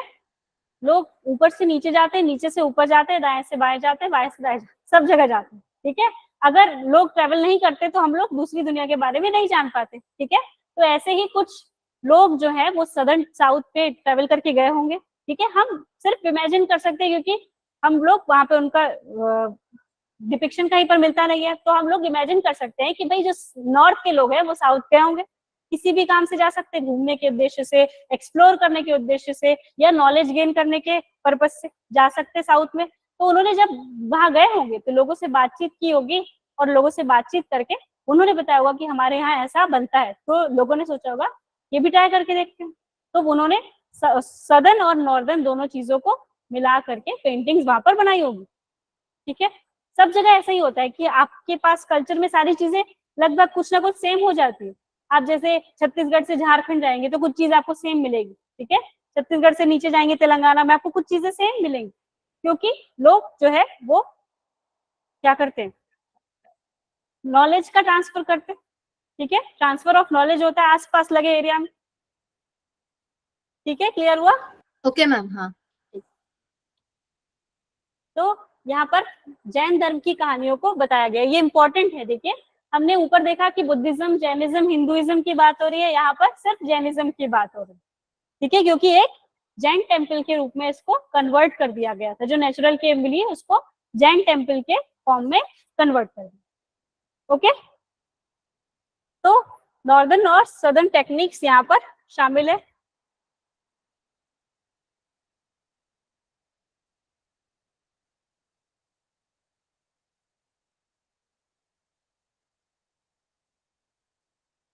चित्तनवासल गुफा, ये भी तमिलनाडु में, फर्स्ट सेंचुरी ईसा पूर्व, यानी कि बीसी से लेकर 10th सेंचुरी एडी। ठीक है, यहाँ पर इस टाइम तक के चित्रकला के साक्ष्य देखने को मिलते, मतलब धीरे धीरे करके वहां पर पेंटिंग्स बनाई गई, कुछ जो है वो फर्स्ट सेंचुरी ईसा पूर्व से पहले की है और कुछ जो है 10th सेंचुरी तक के आसपास की है। ठीक है, यहाँ पर जैन विषयों और प्रतीक विद्या के साथ घनिष्ठ रूप से जुड़े हुए, यहाँ के जो चित्र है वो कौन से थीम्स पे है, जैनिज्म, ठीक है, और सिंबलिज्म की बात की गई है यहाँ पर। ठीक है, बाघ और अजंता चित्रों के साथ इसकी समानता दिखती है। दीवारों के साथ साथ छत पर भी चित्रकला कर दी। ठीक है, दीवार पे करते करते बोर हो गए तो छत पे भी पेंटिंग स्टार्ट कर दी। यहाँ पर क्या मिलता है, पक्षी, हाथी, भैंसों के साथ एक कमल का तालाब और फूल तोड़ने वाला एक युवक आदि जैसे विषय, यानी कि अब उनकी थॉट प्रोसेस जो है वो और चेंज हो रही है। मतलब उन्होंने एक सीन बनाया, वहां पर क्या दिखाया कि भाई पक्षी है, भैंस है, वहां पर एक तालाब है, उसमें एक कमल है, वो एक इंसान, एक जो युवक है वो तोड़ रहा है। ये एक सीन है, चलता हुआ सीन है ना, तो ये बता रहे, बात समझ में आई? कमल तोड़ रहा है वो, छत पे भी पेंटिंग की गई है, इंपॉर्टेंट ये भी है। ठीक है, कैसे पेंट किया होगा उन्होंने, बताइए। छत पे आपने कभी देखा है किसी को छत पे पेंट करते हुए? कैसे पेंट करते हैं, जो ऊंची छतें होती, घर की छत नहीं। हाँ, एक प्लेटफॉर्म बनाते हैं, प्लेटफॉर्म में वो लेट के पेंटिंग करते हैं। यहाँ पर ऐसी नहीं हुई है, इतना एडवांस नहीं थे, जब बस पूछ रही हूँ आप लोगों से। ठीक है, कैसे भी इधर जुगाड़ किया उन्होंने। ठीक है, आगे है रावण छाया शैलाश्रय। ठीक है, अर्ध खुली छतरी के आकार का है, मतलब हाफ ओपन अम्ब्रेला। ठीक है, सबसे अधिक ध्यान देने बात यहाँ पे एक शाही जुलूस का है, जो 7th सेंचुरी का, 7वीं शताब्दी ईसा का है। ठीक है, ईसवी 7th सेंचुरी एडी का है, एक शाही जुलूस। शाही जुलूस मतलब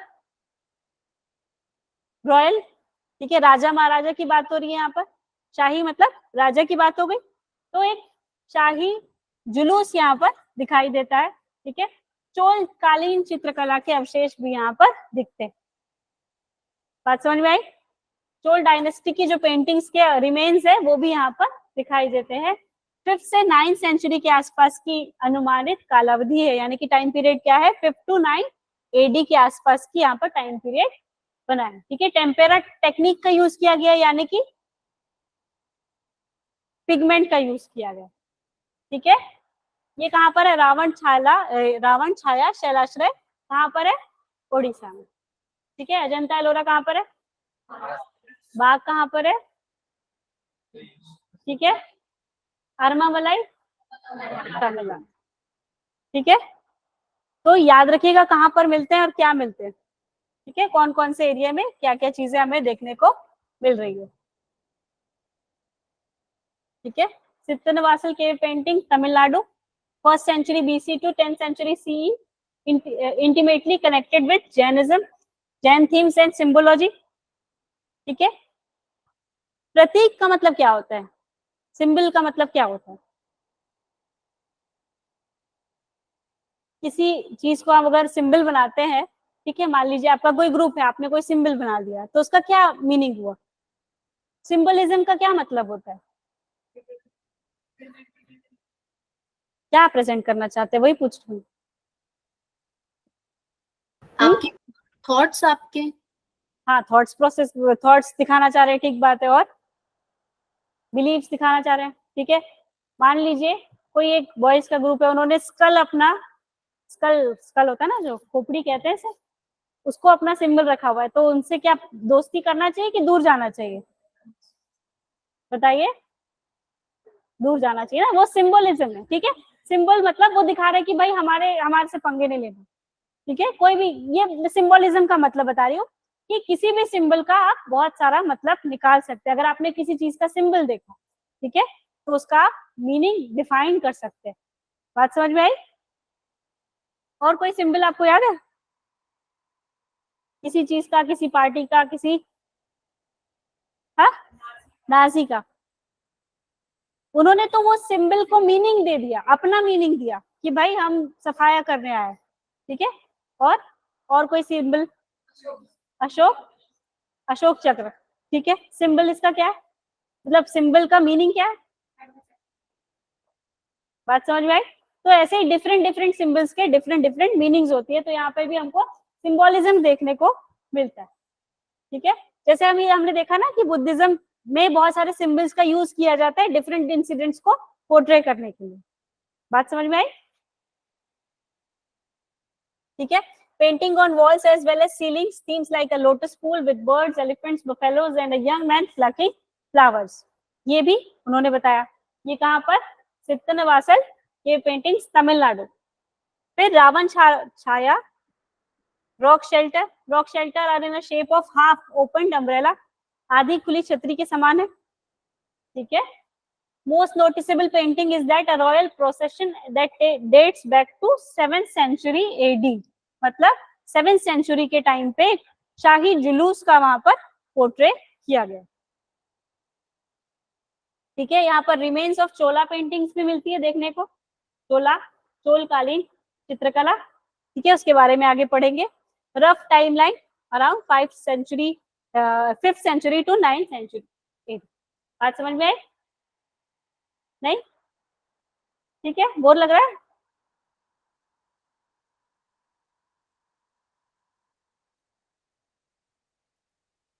ठीक है, अब थोड़ा और आगे आते हैं। लेपाक्षी मंदिर चित्रकला बहुत फेमस मंदिर है, इसलिए कौन है यहाँ पर गॉड गॉडेसेस, कौन है?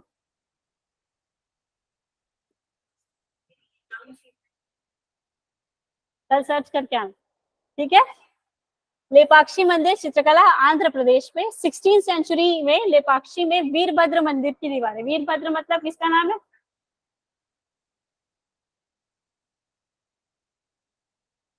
ठीक है, किसका नाम है बताइए?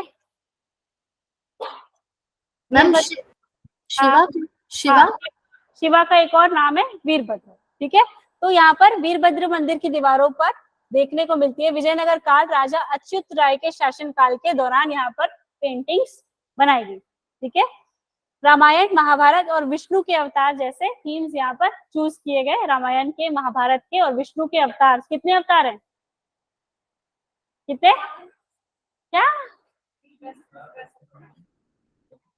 कितने हैं?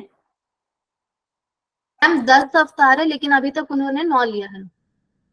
ठीक है, तो यहाँ पर इन सब चीजों के बारे में नॉलेज होनी चाहिए एज ए क्यों नॉलेज होनी चाहिए? ऐसा रिलीजियन नहीं बोल रही हूँ मैं, रिलीजियसली नहीं बोल रही हूँ कि नॉलेज होनी चाहिए, इसलिए क्योंकि आपको उस टाइम पे कल्चर आपको उस चीज से समझ में आएगा, उस चीज की सोसाइटी समझ में आएगी कि किन मोरल्स को वो मानते थे, क्या उनका व्यू था, किस लाइफ पर्पस पे वो चलते, ठीक है, उनके जीवन का उद्देश्य क्या था, ठीक है।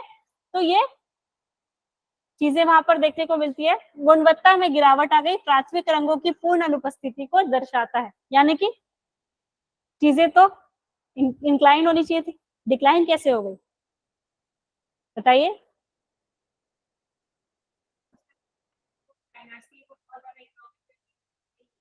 तो कलर्स खरीदने के पैसे नहीं हो मेरे पास, ऐसा ऐसा कुछ बताइए, कुछ सोचिए फिर भी, अच्छा है।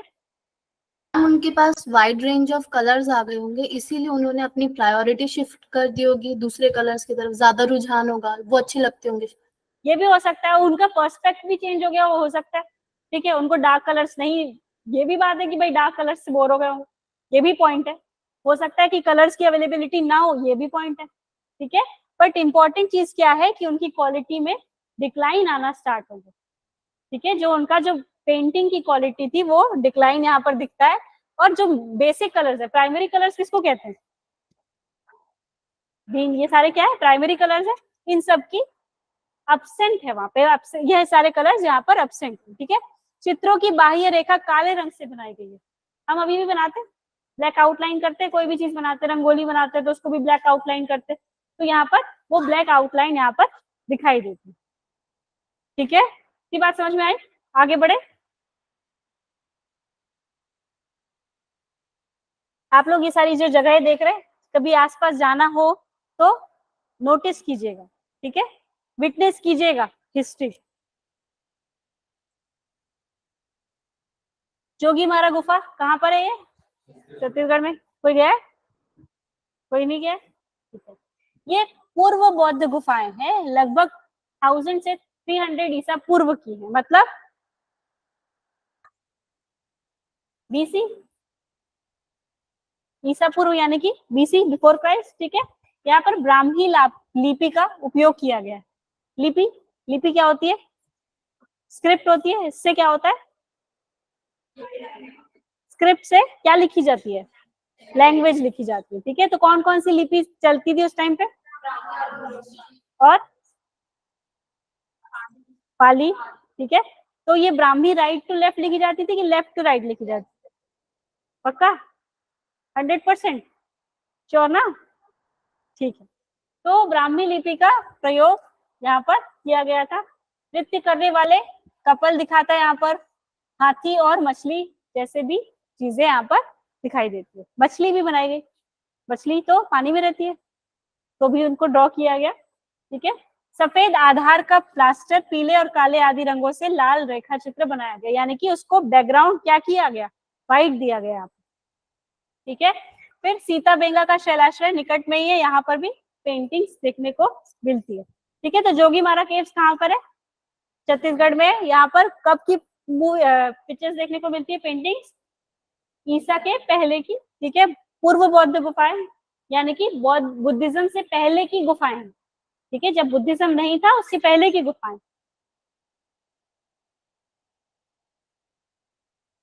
ठीक है। आगे बढ़े।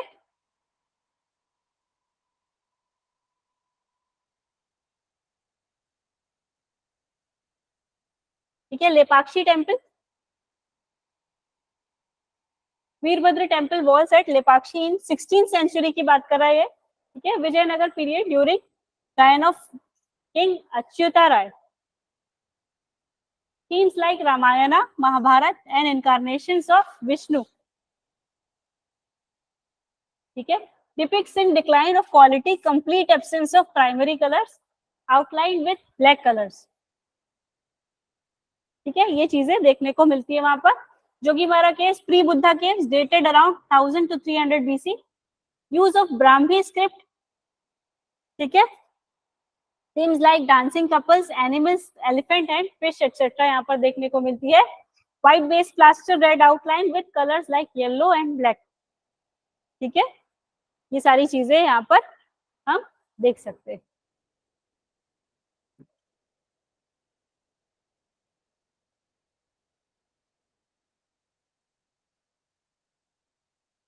बादामी केव्स,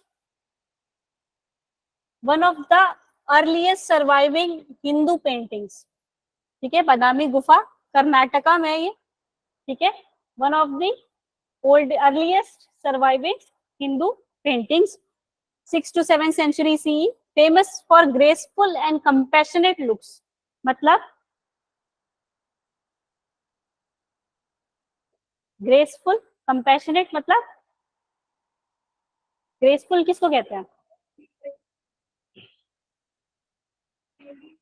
ठीक है, ये सारे वर्ड्स किस में यूज किए, डांस में यूज किए जा सकते हैं, क्यों, ग्रेस दिखता है, ठीक है, एक फ्लो दिखता है, ठीक है, एक स्मूथ ट्रांजिशन होता है, ऐसा नहीं कि ऐसे खड़े थे फिर कल, मतलब अभी 1 सेकंड पहले ऐसे खड़े थे फिर पीछे मुंडी करके खड़े, ऐसा नहीं, ठीक है, ट्रांजिशन जो है बहुत स्मूथ होता है, इसको कहते हैं ग्रेस। कंपैशन मतलब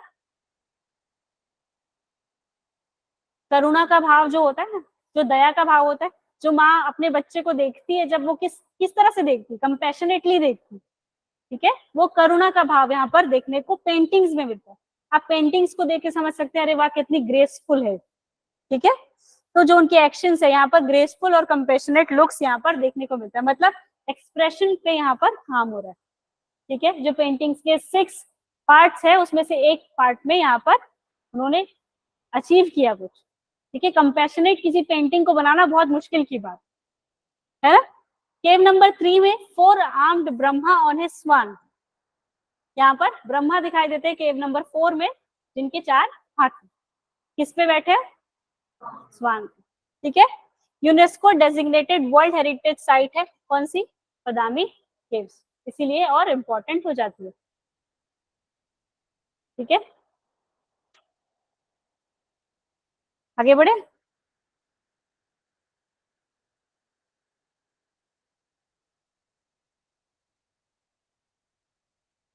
ठीक है, ये सब क्या देखा हमने, म्यूरल्स, म्यूरल्स जो कि किस में बनती है, दीवार पे बनती है। अब हम क्या देखेंगे, मिनिएचर, ठीक है,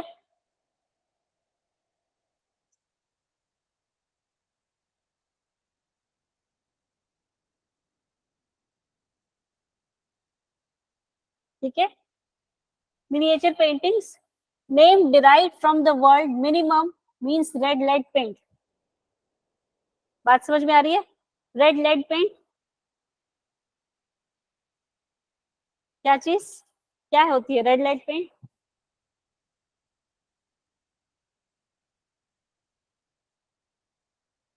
शीशा कहते हैं, शीशा, समझ में आई बात, हिंदी में क्या कहते हैं, लीड को शीशा कहते हैं ना, शीशा नहीं शीशा कहते हैं, ठीक है, शीशा मतलब होता है मिरर, श और स में बहुत फर्क है, ठीक है, तो रेड लेड पेंट से निकला है minimum, minimum means red lead paint, तो मिनिमम से निकला है मिनिएचर, बात समझ में आई, मिनिएचर मतलब जो क्या हो, छोटा, ठीक है, स्मॉल एंड डिटेल पेंटिंग्स मतलब यहाँ पर डिटेल्स पे भी काम किया गया है, पिक्चर तो छोटी हुई बट उनमें डिटेल्स जो है कि भाई क्या टाइम हो रहा है, क्या है, कौन सा फूल उगा है, कौन सी पेंटिंग, कौन सा पेड़ बना रहे हो आप, वो सब कुछ डिटेल में, सिर्फ पेड़ नहीं बना रहे हो आप, पेड़ में कौन सा पेड़ बना रहे हो, ठीक है, बनाना ट्री है, बनियान ट्री है, कोई भी ट्री बना सकते हो ना, तो ये सारी चीजें डिटेल्स पेंटिंग्स की यहाँ पर बात हो रही है, ठीक है, paintings should not be larger than 25 square inch, मतलब 25 इंच से ज्यादा बड़ी नहीं होनी चाहिए, मिनिएचर पेंटिंग उसको कहेंगे, ठीक है, ठीक है, फॉर्मूला क्या है, 1/6 ऑफ एक्चुअल ऑब्जेक्ट साइज, मतलब मतलब ओरिजिनल का, अगर ओरिजिनल 6 पार्ट है तो उसका एक पार्ट में आपको मिनिएचर पेंटिंग बनानी है, ठीक है, techniques of miniature paintings different होती है, अलग अलग टेक्निक्स होती है मिनिएचर पेंटिंग बनाने की, बात समझ में आ रही है।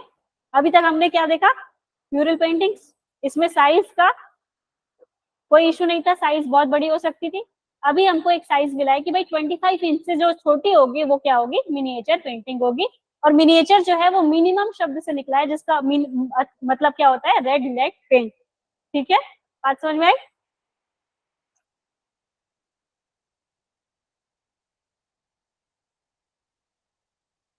ठीक है, शुरुआत में जो मिनिएचर पेंटिंग्स बनती थी, ठीक है, वो हमको कहाँ से देखने को मिलती है? पाल चित्रकला शैली से, पाल पेंटिंग स्टाइल। ठीक है, पाल कौन है, क्या है? डायनेस्टी है। ठीक है, तो 750 एडी से 12th सेंचुरी के बीच के टाइम पे जो पेंटिंग्स बनाई गई उसको हम स्टाइल के अंदर रखते हैं। मेनली बुद्धिज्म से रिलेटेड नालंदा और विक्रमशिला जैसे केंद्र यहाँ पर डेवलप होती। बात समझ में आई?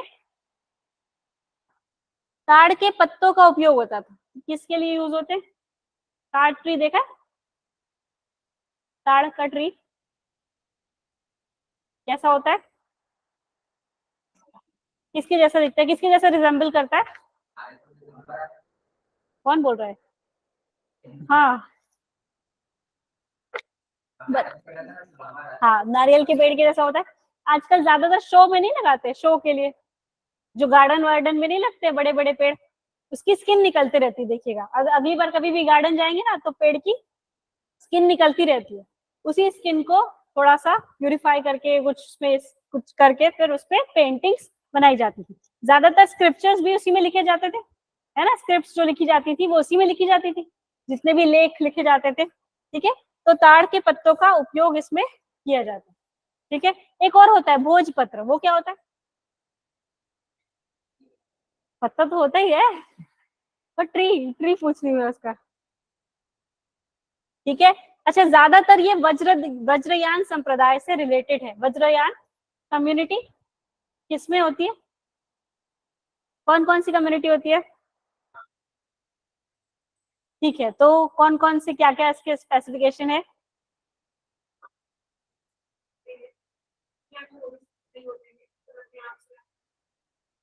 अच्छा, और वज्रयान में?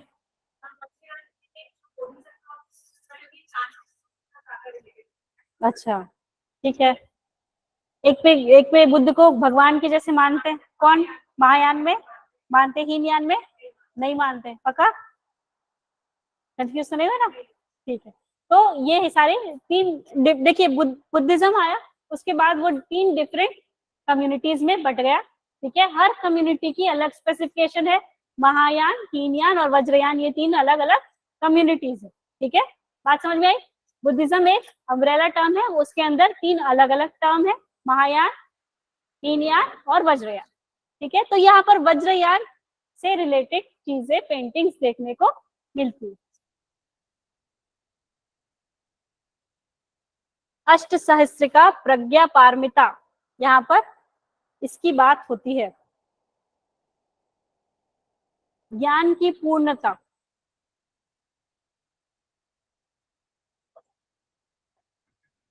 अष्टांग मार्ग किसका है? बुद्धिज्म में है। ठीक है, तो अष्ट इस पे पूर्ण ज्ञान की बात कर रहे हैं कि भाई आपने कंप्लीट नॉलेज हासिल कर ली, एनलाइटमेंट के पास आ गया, मतलब एनलाइटमेंट होने के बाद इंसान को, हाँ, क्या होता होगा बताइए? इनलाइटनमेंट को क्या मतलब क्या हुआ, आप उससे क्या समझते हैं? मोक्ष, मोक्ष मतलब, मोक्ष से क्या समझते हैं? हाँ, वो तो अभी भी छोड़ सकते हैं, उसमें कोई बहुत काम थोड़ी ना, मोक्ष छोड़ना, मोह छोड़ना बहुत आसान है, बस उसके लिए विल पावर होनी चाहिए। मोक्ष डिफरेंट चीज है। मोक्ष मतलब, मैम बर्थ और रीबर्थ के साइकिल को एंड करना। ठीक है, सेल्वेशन कहते हैं जिसे। ठीक है, मोक्ष मतलब आप लाइफ और बर्थ के साइकिल से अलग हट गए। ठीक है, ये कॉन्सेप्ट किसमें है? जैनिज्म में है। कल सोच के आना, बताना मुझे, ठीक है ना, पक्का? ठीक है,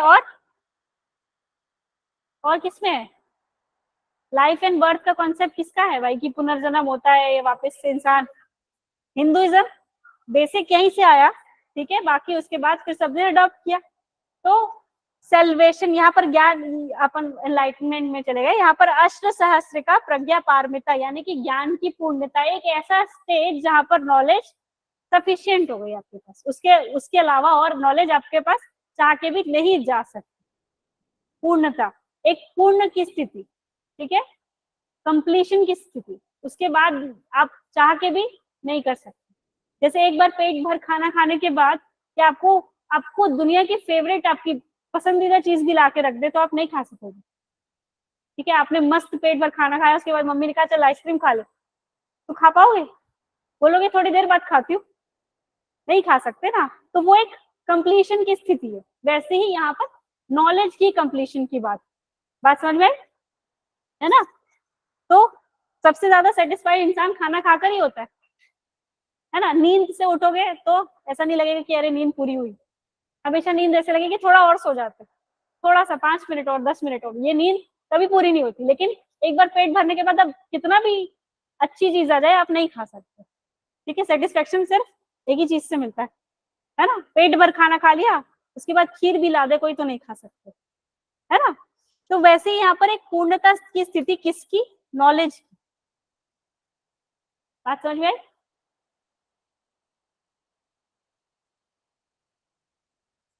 फिर लहरदार रेखाओं और हल्के रंगों के प्रयोग की विशेषता, यानी कि कैसे लकीरें बन रही है, ऐसे ऐसे,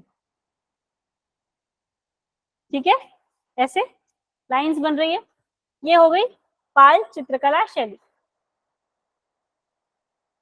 फिर कला की अपभ्रंश शैली, अपभ्रंश यानी कि बताइए।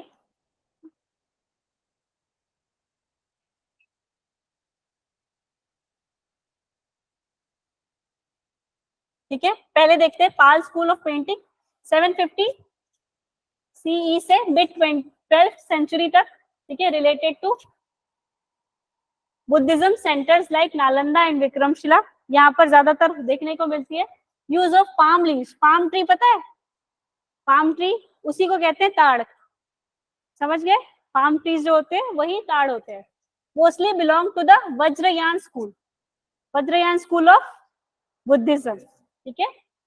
अष्ट सहस्रिका प्रज्ञ परामिता, यानी कि परफेक्शन विजडम। इस लेवल तक आपको विजडम मिल जाए जब आपको और विजडम ना मिल पाए और उसके अलावा आप और कुछ कैच ना कर सके, ठीक है। इसकी बात यहाँ पर देखने को मिलती है। Characterise by sinuous line and subject tones of colours, ठीक है। बात समझ में आई? ठीक है। फिर Apabhramsha school of art, region कहाँ पर है? Gujarat, Rajasthan and Malwa, western region of India. फिर inspired by the ideals of Jainism, mainly patronised by Chalukya dynasty. कौन सी डायनेस्टी से? चालुक्य डायनेस्टी। तो अभ्रंश स्कूल ऑफ आर्ट किसकी डायनेस्टी से? चालुक्य। और पाल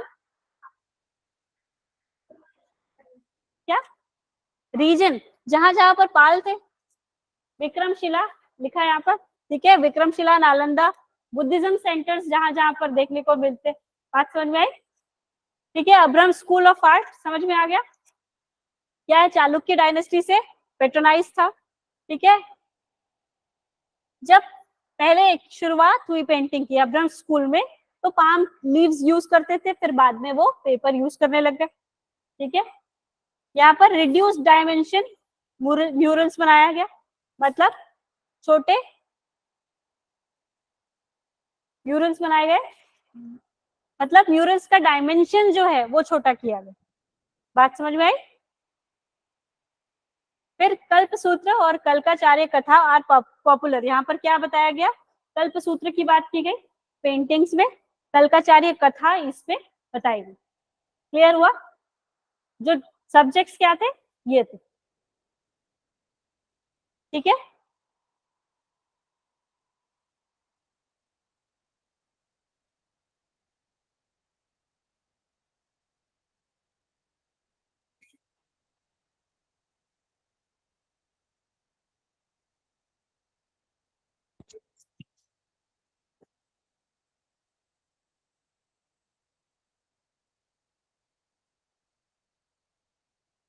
क्या करिएगा जब घर जाइएगा तो जितने भी स्कूल ऑफ आर्ट हमने पढ़े हैं उनकी पेंटिंग्स देखिएगा। उनकी पेंटिंग्स देखेंगे तो क्या समझ में आएगा कि क्या वो बताना चाह रहे हैं, ठीक है। हम लोग यहाँ पर एक दो पेंटिंग्स दिखा सकते हैं। उसके बाद आपको और सर्च करना है कि उसमें क्या डिटेल्स बताई, जो हमने पढ़ा क्या वो डिटेल्स मिलती है उसमें, वो देखना है आपको, सर्च करना है पेंटिंग में। समझ में आई बात?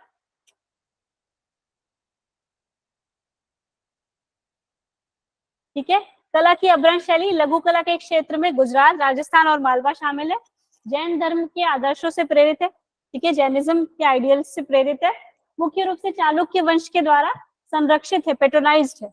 मतलब पेट्रोनाइज करने का मतलब क्या होता है? सपोर्ट करना है। ठीक है, जो उनके आर्टिस्टन्स है, उनको आर्टिस्ट है, उनको सपोर्ट करना, उनको एनकरेज करना। ठीक है, तो यहाँ पर वो सपोर्ट कर रहे हैं। ठीक है, शुरू में किससे बनाते थे? ताड़ के पत्तों पर, पाम लीव्स पर, फिर कागज पर बनाने लग गए। कम आयाम वाले भित्ति चित्र। ठीक है, मतलब जो म्यूरल्स बनाए वो रिड्यूस डायमेंशंस के साथ उन्होंने बनाए। ठीक है, कल्पसूत्र और कल्काचार्य की कथा यहाँ पर बताई जाती, जो भी उन बुक्स में लिखा है वो यहाँ पर पोर्ट्रे किया जाता है। क्लियर हुआ? बात समझ में आई? बहुत सारी चीजें पढ़ ली, अब घर जाना है? और क्लास है कि घर जाना है? ठीक है, अब एक टाइम आया जब ट्रांजिशन पीरियड आया, मतलब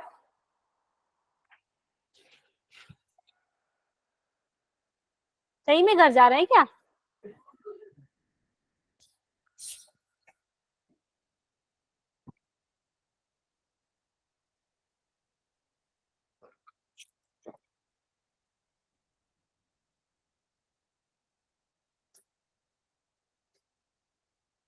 ठीक है, अब मिनिएचर देखिए क्या होता है, जब भी कोई आर्ट फॉर्म स्टार्ट होता है, सिंपल सी बात है, कोई भी आर्ट फॉर्म स्टार्ट हुआ, जब वो वर्ल्ड के या किसी जगह के डिफरेंट डिफरेंट रीजन्स में गया, कोई आर्ट फॉर्म जब किसी डिफरेंट रीजन्स में गया, मतलब क्या होता है, आर्टिस्ट एक जगह से दूसरी जगह जाते हैं अपना आर्ट फॉर्म शो करने के लिए।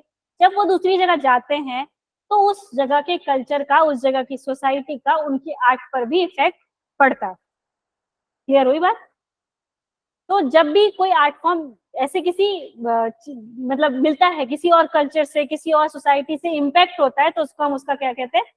ट्रांजिशन पीरियड कहते हैं, क्योंकि उसमें दूसरी चीजें एड ऑन हो रही है, उस कला में डाइवर्सिटी आ रही है। ठीक है, विविधता आ रही है उस कला, तो उसको हम क्या कहते हैं? Transition period. तो वैसे ही मिनिएचर का भी, मिनिएचर पेंटिंग्स का भी ट्रांजिशन पीरियड आया। ठीक है, क्योंकि उसमें विजय नई स्टाइल्स कैसे डेवलप हुई, यहाँ पर विजयनगरा, विजयनगर स्टाइल जो यहाँ पर दिखती है। ठीक है, जो डेक्कन स्टाइल से प्रभावित होती है, मतलब विजयनगर स्टाइल, डेक्कन स्टाइल वहां पर हमको दिखने को मिलती है।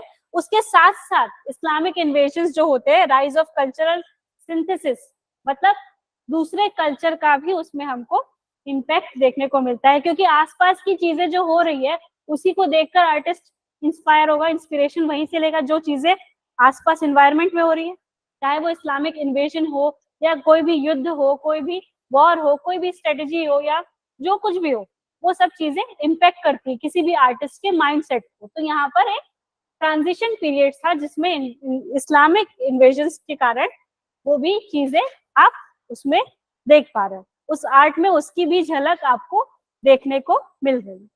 क्लियर हुई बात? ठीक है, ट्रांजिशन पीरियड क्या हुआ समझ में आया?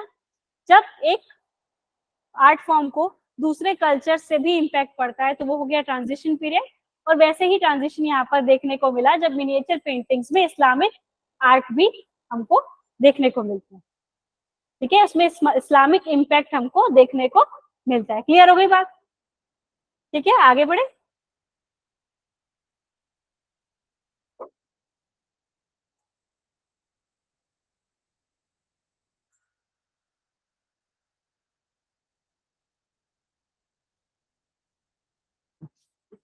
सल्तनत काल की बात करें, दिल्ली में सल्तनत काल में मिनिएचर पेंटिंग इस टाइम पे होता है। एक विलन की एंट्री होती है, मोहम्मद गौरी। ठीक है, विलन क्यों?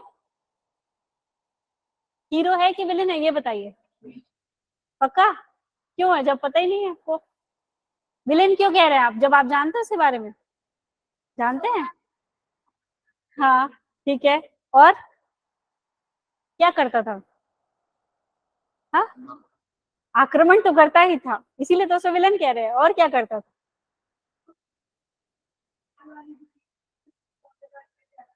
ठीक है, क्रूर था, क्रूएल था, ठीक है, और लूटपाट करता था, ठीक है, और हाँ बस हो गया। हाँ बहुत सारे लोगों को, वो तो खैर किसी भी इन्वेशन में लोग तो बहुत मरे, ठीक है, कोई भी इन्वेशन होता है लोग मरते ही है, युद्ध होता है मरते ही है, ठीक है। अभी कौन सा युद्ध चल रहा है, कितने टाइम से, कितने साल हो गए, 2 साल हो गए, 2 साल से ज्यादा हो गए। अभी और किसका युद्ध चल रहा है, फिलिस्तीन का, ठीक है। तो वैसे ही जब कोई, देखिए एक विलन इसीलिए कह रहे हैं इसको, क्योंकि ये आया, इन्वेजन किया, आक्रमण किया, लोगों को मारा, लोगों को लूटा, और फिर ये वापस अपनी जगह चला गया, यहाँ रुका नहीं, यहाँ रुक के उसको ये नहीं था कि शासन करना है, अपना रूल बनाना, अपना किंगडम बनाना, ये नहीं था। मतलब वो एक बाहरी के जैसे आया और एक बाहर के जैसे चला गया, ठीक है, उसका काम हुआ, उसने लोगों को मारा, उससे लूटपाट की और वो वापस चला गया, ठीक है। तो वैसे ही यहाँ पर मोहम्मद गौरी का आगमन होता है, और यहाँ पर एक और इम्पोर्टेंट चीज होती है कि भारत और फारसी शैली का मिलन होता है, इंडियन और पर्शियन, ठीक है, पर्शियन फारस को क्या कहते हैं, पर्शिया कहते हैं ना। तो यहाँ पर ये दो आर्ट और कल्चर का मिलन होता है, दो स्टाइल्स का मिलन होता है, इंडियन और पर्शियन स्टाइल का मिलन होता है। नासिर शाह के टाइम पीरियड पे निमतनामा, खाना पकाने पर एक, उन्होंने क्या बनाई, कृति बनाई, एक मतलब कलाकृति बनाई शासनकाल के दौरान, निमतनामा, खाना पकाने, एक रेसिपी बुक कह सकते हैं उसको, ठीक है, खाना पकाने के ऊपर उन्होंने डिटेल्ड बुक बनाई जिसे निमतनामा कहा। फिर इसमें क्या होता है इंपॉर्टेंट, अच्छी तरह से संयोजित गहरे रंग, मतलब डार्कर कलर्स, और रूपरेखा के साथ चमकीले रंग का प्रयोग, चमकीले मतलब जो ब्राइट होते हैं, जो दिखते हैं, आंखों को लगते हैं, ठीक है, और वे बहुत ब्राइट होते हैं, ठीक है। तो ऐसे कलर्स का इन्होंने यूज किया, ठीक है। तो ये हो गई दिल्ली सल्तनत काल में मिनिएचर पेंटिंग।